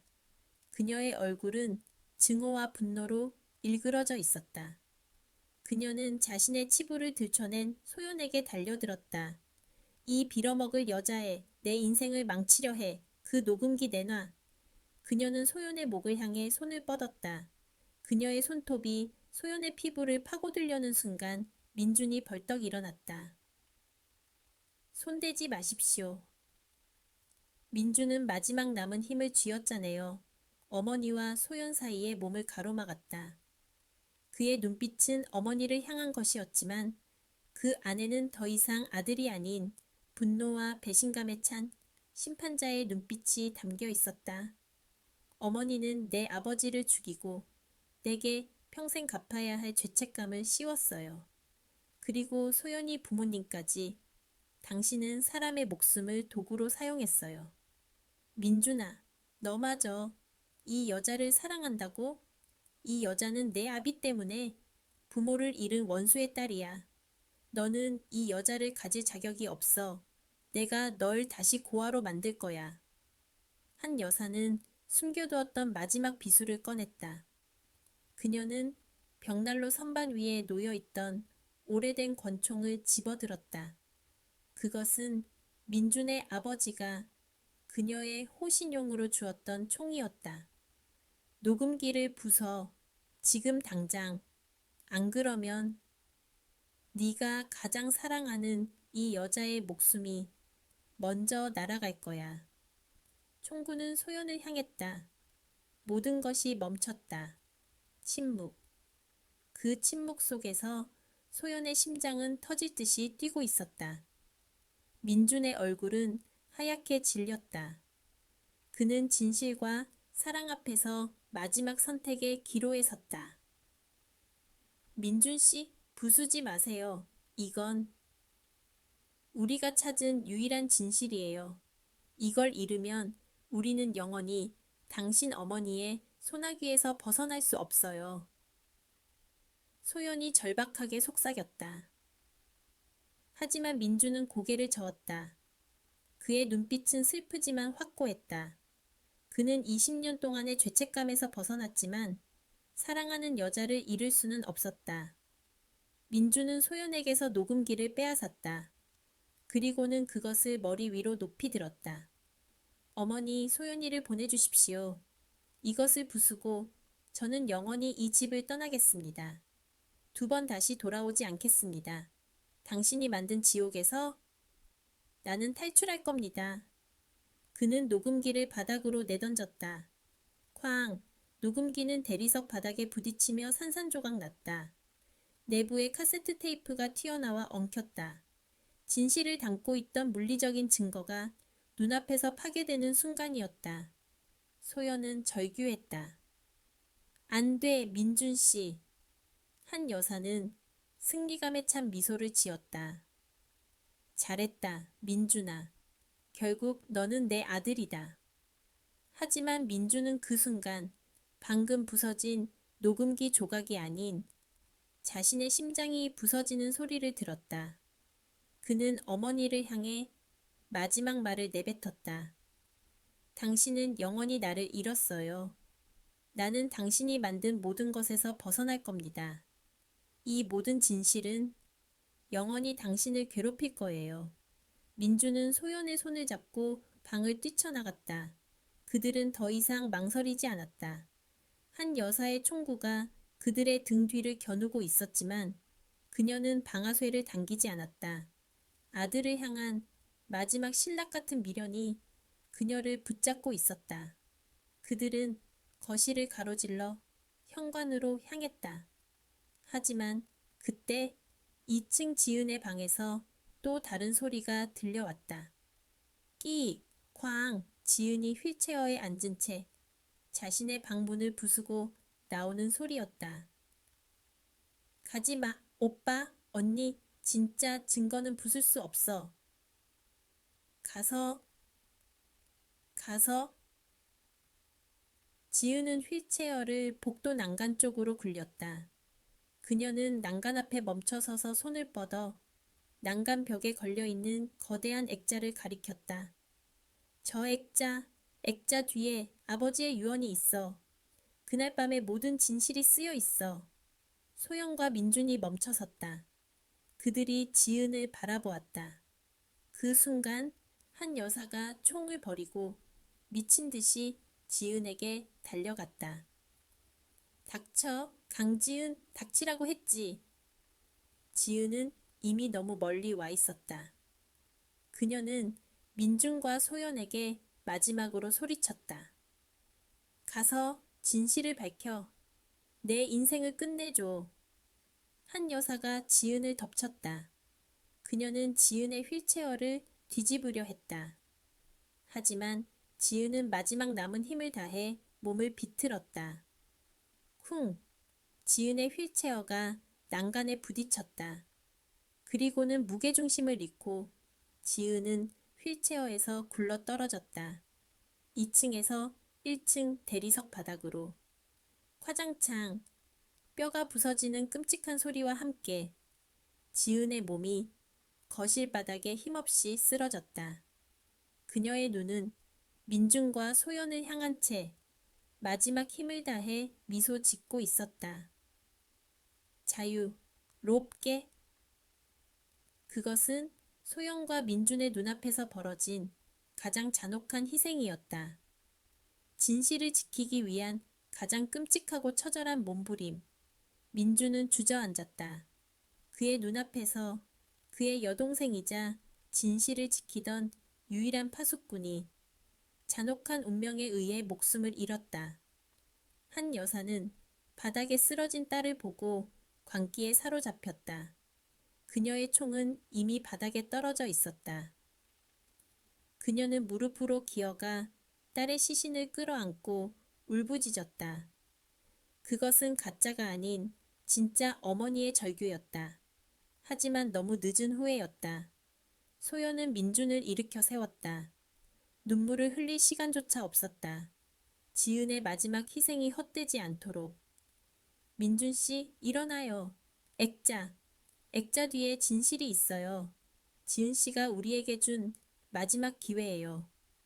민준은 넋이 나간 채 소연에게 이끌려 현관문을 박차고 밖으로 나갔다. 눈보라는 멈췄지만 그들의 마음속에는 영원히 잊히지 않을 폭풍우가 몰아치고 있었다. 제3막 해방과 재생. 파트 1 민준과 소연은 눈 덮인 언덕을 내려섰다. 뒤를 돌아볼 겨를도 없었다.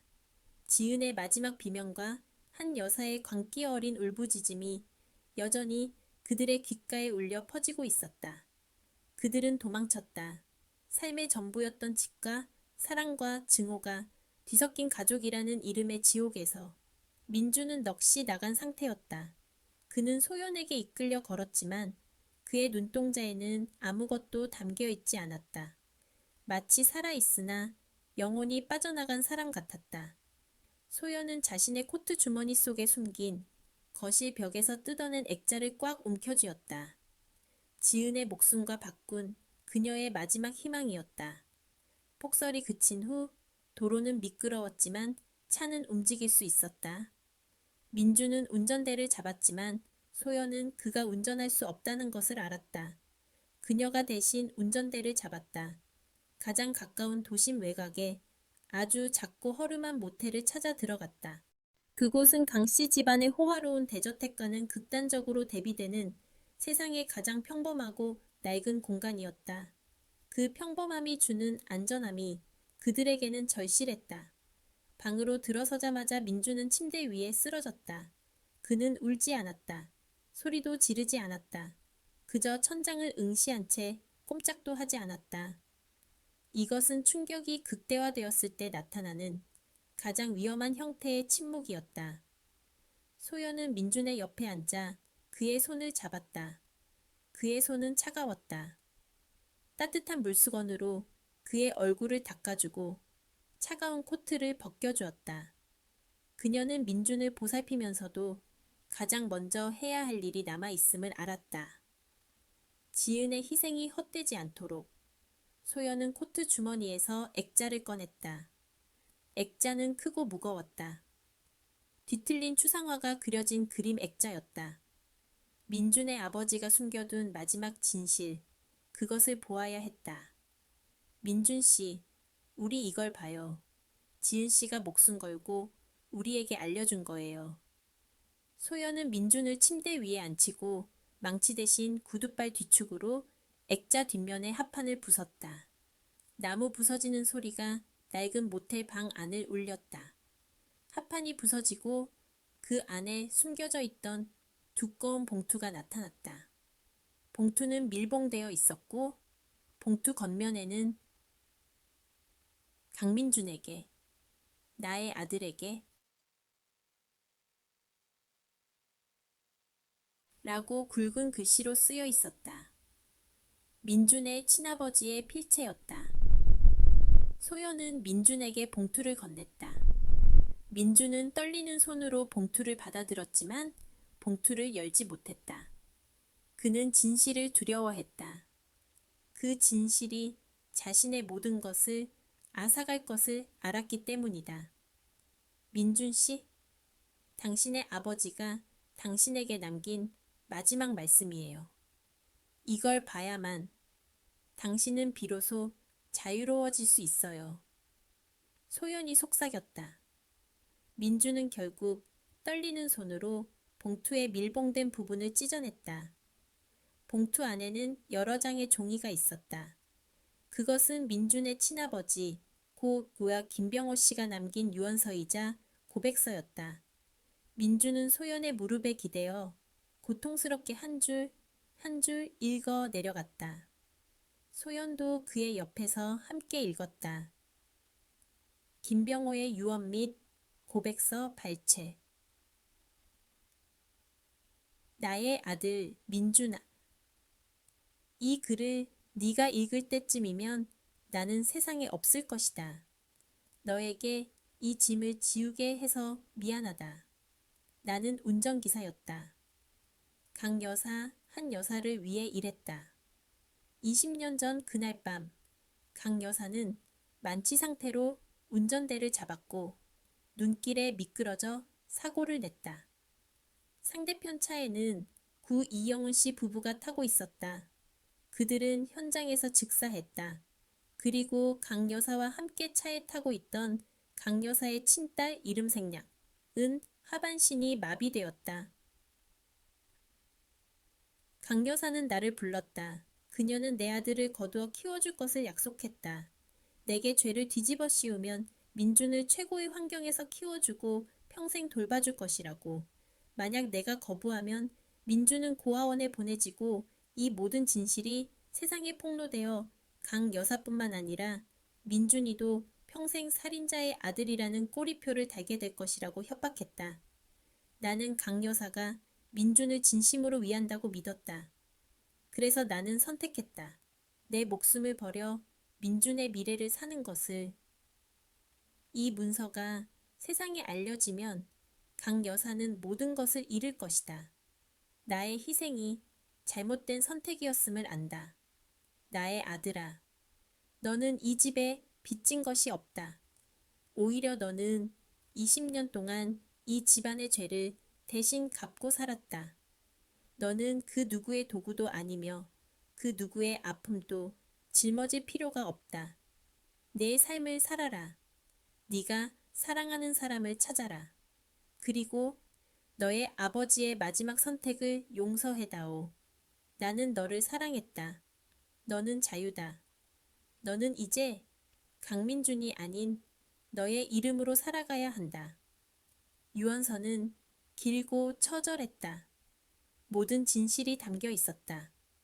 녹음기가 감정적인 충격이었다면 이 유언서는 법적, 도덕적 충격이었다. 자신의 친아버지가 누명을 쓴 이유, 자신이 20년 동안 숭배했던 어머니가 사실은 자신의 모든 불행을 설계한 악마였다는 사실. 문서를 다 읽은 민주는 아무 소리도 내지 않았다. 그는 종기를 가슴에 품은 채 소리 없는 눈물을 흘리기 시작했다.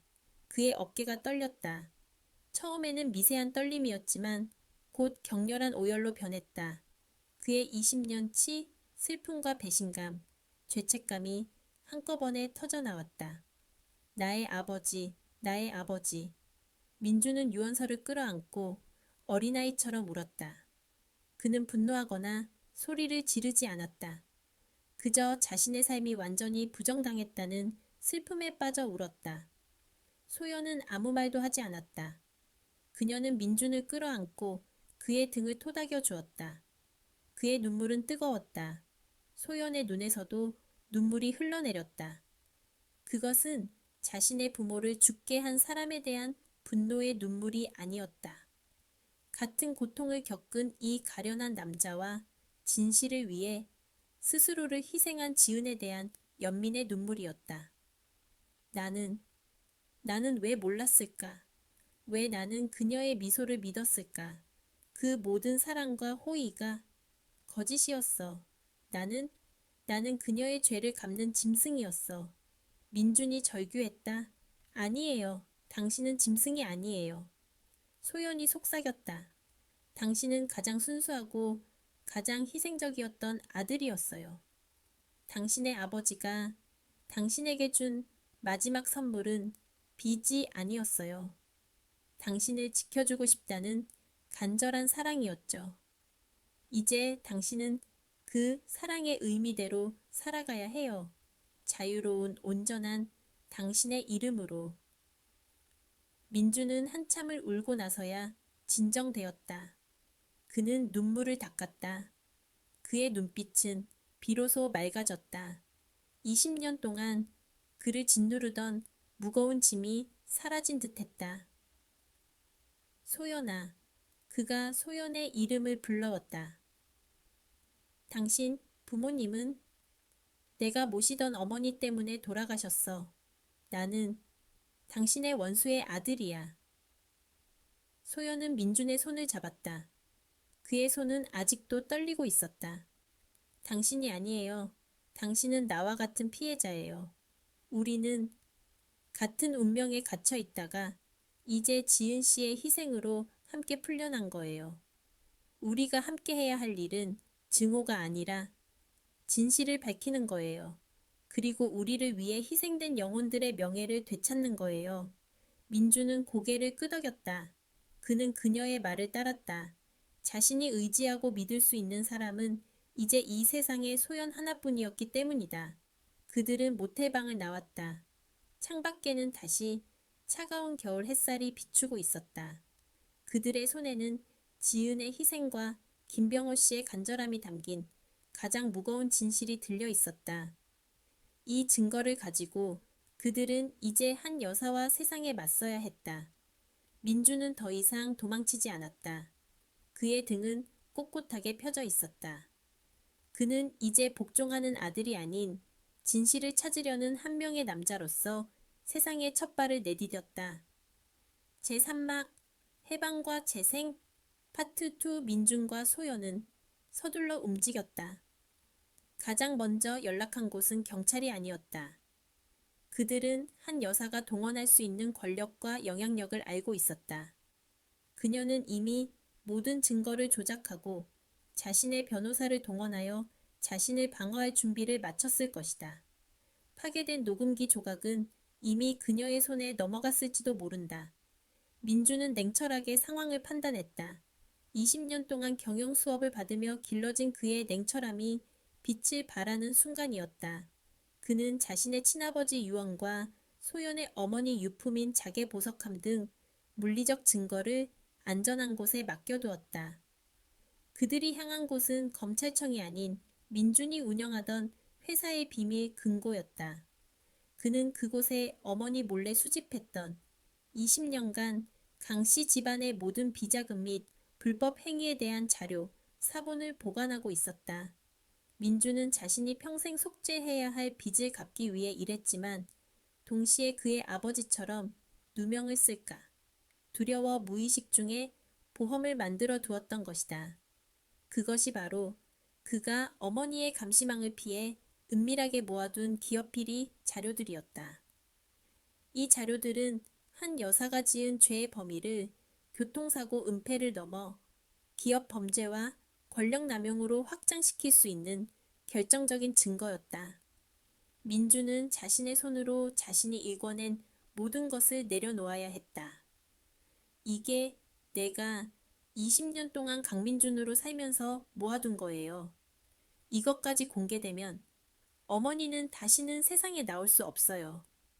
민준이 씁쓸하게 말했다. 당신은 이 모든 것을 잃게 될 거예요. 회사를 잃고 명예를 잃고 당신의 모든 것을 잃게 될 거예요. 소연이 조용히 그를 바라보았다. 저는 잃을 것이 두렵지 않아요. 20년 동안 나는 가짜 강민준이었어요. 이제 나는 김병호 씨의 아들 김민준으로 다시 태어날 거예요. 이 모든 것을 잃고 진짜 삶을 얻겠어요. 그의 눈빛은 강렬했다. 그는 더 이상 어머니의 그림자 속에 사는 유약한 아들이 아니었다. 소연은 민준을 도왔다. 그녀는 심리 상담가로서의 직업을 활용하여 민준의 아버지가 남긴 유언서와 지은의 녹음기 파편에 대한 자신의 전문적인 소견서를 작성했다. 그리고 이 모든 증거를 들고 신뢰할 만한 인권 변호사를 찾아갔다. 그 변호사는 민준이 고아들을 후원하기 위해 설립한 재단에서 인연을 맺은 사람이었다. 언론에 공개하기 직전 마지막으로 민준은 한 여사에게 연락을 시도했다. 아니, 경찰에 넘겨지기 전 마지막 작별 인사를 고하기 위해서였다. 경찰은 이미 강씨 저택에 도착하여 지은의 사망 사건과 한 여사의 정신 상태를 조사하고 있었다. 민준은 자신의 휴대전화로 전화를 걸었다. 여러 번의 시도 끝에 한 여사의 비서가 전화를 받았다. 사모님께 전해 강민준이 당신께 마지막 인사를 전한다고. 잠시 후 전화기 너머에서 한 여사의 목소리가 들려왔다. 그녀의 목소리는 완전히 지쳐 있었다. 절규와 눈물로 목이 쉬어 있었다. 민준아, 내 동생이, 네가 그렇게 좋아하는 내 동생이 죽었어. 날 좀 봐줘. 난 이제 혼자야. 돌아와. 내가 너에게 이 모든 것을 줄게. 다시 내가 너의 구원자가 되어줄게. 그녀는 여전히 구원자라는 덫을 사용했다. 소연은 민준의 손을 꽉 잡았다. 민준은 심호흡했다. 그리고 단호하게 말했다. 어머니, 나는 이제 더 이상 당신의 아들이 아닙니다. 당신이 만든 죄책감의 굴레에서 벗어났습니다. 당신이 저에게 준 것은 사랑이 아닌 가장 잔혹한 계약이었습니다. 당신은 내가 사랑했던 여동생의 목숨을 앗아갔습니다. 그리고 내 아버지의 명예를 짓밟았습니다. 네가 감히... 한 여사의 분노 섞인 목소리가 폭발했다. 나는 이제 이 모든 진실을 세상에 공개할 겁니다. 당신이 저지른 20년 전의 죄와 당신이 회사를 운영하며 저지른 모든 불법 행위를요. 당신은 죗값을 치러야 합니다. 나의 아버지와 지은이의 명예를 위해서라도. 전화기 너머에서 한 여사는 마지막으로 절규했다. 네가 날 버려? 내가 너를 키웠는데. 네가 내 아들을 죽이는구나. 너는. 민주는 그녀의 말을 끝까지 듣지 않았다. 그는 통화 종료 버튼을 눌렀다. 전화기가 꺼지자 민주는 깊은 한숨을 내쉬었다. 끝났어. 그가 말했다. 그의 눈에는 더 이상 슬픔이 없었다. 그것은 고통스러운 해방감이었다. 며칠 후 사건은 세상을 뒤흔들었다. 유명 대기업 CEO의 약혼녀가 폭로한 20년 전 교통사고 은폐 사건과 그 배후에 숨겨진 입양아의 비극적인 운명이 대서특필되었다. 피해자의 딸과 누명을 쓴 가해자의 아들의 사랑, 그리고 진실을 밝히기 위해 스스로 희생한 여동생의 이야기. 세상은 경악했고 동시에 이 잔혹한 드라마에 열광했다. 김병호 씨의 유언과 소연의 부모님 유품인 자개 보석함, 그리고 민준이 제출한 기업 비리 자료들은 한 여사를 궁지에 몰아넣었다. 경찰은 한 여사에 대해 살인 및 교통사고 치사, 그리고 증거인멸 및 기업 비리 혐의로 구속영장을 신청했다.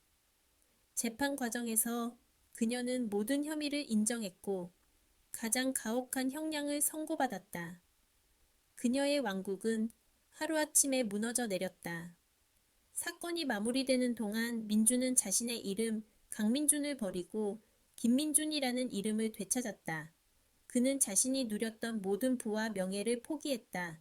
그는 강씨 집안에서 상속받을 수 있는 모든 것을 거부하고 그의 친아버지에게 씌워졌던 누명을 벗기는데 모든 재산을 사용했다.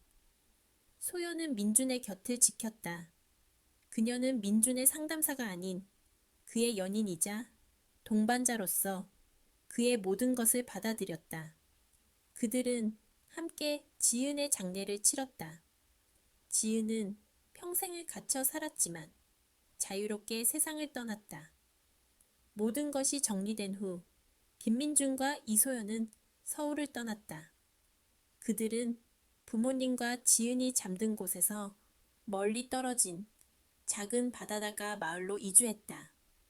그곳에서 그들은 완전히 새로운 삶을 시작했다. 제3막 해방과 재생 파트 3 완벽한 구원 민준 이제는 김민준과 소연은 한적한 바닷가 마을에 자리를 잡았다. 백사장의 부서지는 파도 소리만이 그들 세상의 전부인 듯 했다. 그들이 새든 집은 작고 소박했다. 대저택의 차가운 대리석 바닥 대신 낡은 가구와 나무 바닥 위로 따스한 햇살이 가득 쏟아지는 곳이었다. 강민준으로서의 완벽하고 화려했던 삶은 물거품처럼 사라졌다. 그 자리에는 김민준의 새로운 삶이 채워졌다. 초반에 그는 외부의 모든 소음을 차단한 채 방 안에 스스로를 가두다시피 했다. 모든 믿음이 무너져 내리고 친아버지와 여동생의 희생을 목격한 그의 정신은 처참한 폐허와도 같았다. 소연은 묵묵히 그리고 끈기 있게 그의 곁을 지켰다. 그녀는 그에게 말을 강요하거나 억지스러운 위로를 건네지 않았다. 대신 그녀는 민준이 스스로 상처를 마주할 수 있도록 조용히 기다려주었다. 가끔 해변에서 주워온 족껍데기를 보여주거나 따뜻한 차를 우려내어 그의 방에 슬며시 놓아둘 뿐이었다. 어느 날 민준이 입을 열었다. 소연아, 나 한 여사의 감옥에서 겨우 탈출했는데 다시 죄책감이라는 감옥에 갇힌 기분이야. 나만 아니었다면 아버지가 오메그질 언행을 쓰지도 않았을 테고 지훈이도 그런 비극을 겪지 않았을 텐데. 소연은 민준의 눈을 깊이 응시했다. 민준 씨, 이제 그만해요. 완벽한 구원은 누군가의 목숨을 되살려내는 게 아니에요. 완벽한 구원은 진실을 밝혀내고 당신을 짓눌러온 그 끔찍한 거짓들로부터 당신의 영혼을 구해내는 것. 그게 진짜 구원이에요. 당신은 아버님의 명예를 되찾았잖아요. 그리고 지은 씨의 희생은 우리에게 자유를 선물했어요. 그 자유는 이미 완성된 거예요. 완성이라고? 하지만 난 그들을 다시 데려올 수 없어. 말했잖아요. 구원은 생명을 되돌리는 게 아니라고. 진실을 세상에 알리고 짓눌려 있던 당신의 영혼을 해방시키는 것. 당신은 한 여사의 통제와 조종에서 벗어났어요. 이제는 스스로를 사랑하는 법을 배워야 해요. 그게 바로 아버님과 지은 씨가 당신에게 남긴 최고의 선물이에요. 소연의 진심, 어린 보살핌 덕분에 민주는 서서히 회복의 길로 들어섰다. 그는 해변가의 작은 목공소에서 일을 시작했다. 거친 나무의 질감, 톱질 소리, 그리고 망치질 소리는 지난 20년간 그를 괴롭혀온 환청 같은 구급차 사이렌 소리와 죄책감의 웅성거림을 잠재워 주었다. 그는 더 이상 강성그룹의 후계자가 아니었다. 그저 마을의 성실하고 이름 없는 목수일 뿐이었다. 그렇게 그의 부서진 영혼도 조금씩 아물어갔다. 소연은 주민들을 위한 작은 심리 상담소를 열었다. 그녀는 바닷가에서 상실의 아픔을 치유하려는 이들과 마음의 짐을 덜어내려는 사람들에게 안식처가 되어 주었다. 그녀는 그 단어의 진정한 의미 그대로 구원자가 되었다. 1년 후 민중과 소연은 부부가 되었다. 호화로운 예식 대신 마을 사람들의 축복 속에 소박하고 따뜻한 잔치가 열렸다. 화려한 다이아몬드 대신 두 사람의 손가락에는 민준이 직접 깎아 만든 나무 반지가 끼워졌다. 그것은 순수함과 영원한 재탄생을 의미하는 약속이었다. 구름 한 점 없이 맑은 어느 아침, 두 사람은 해변에 나란히 앉아 커피를 마시며 수평선 너머로 떠오르는 태양을 바라보았다.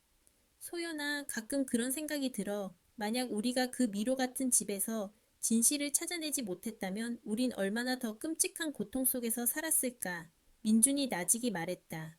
우린 충분히 고통받았어요. 하지만 진실은 결코 사라지지 않죠. 지나온 모든 일들은 당신이 진정한 자유를 찾기 위한 하나의 서사시였어요.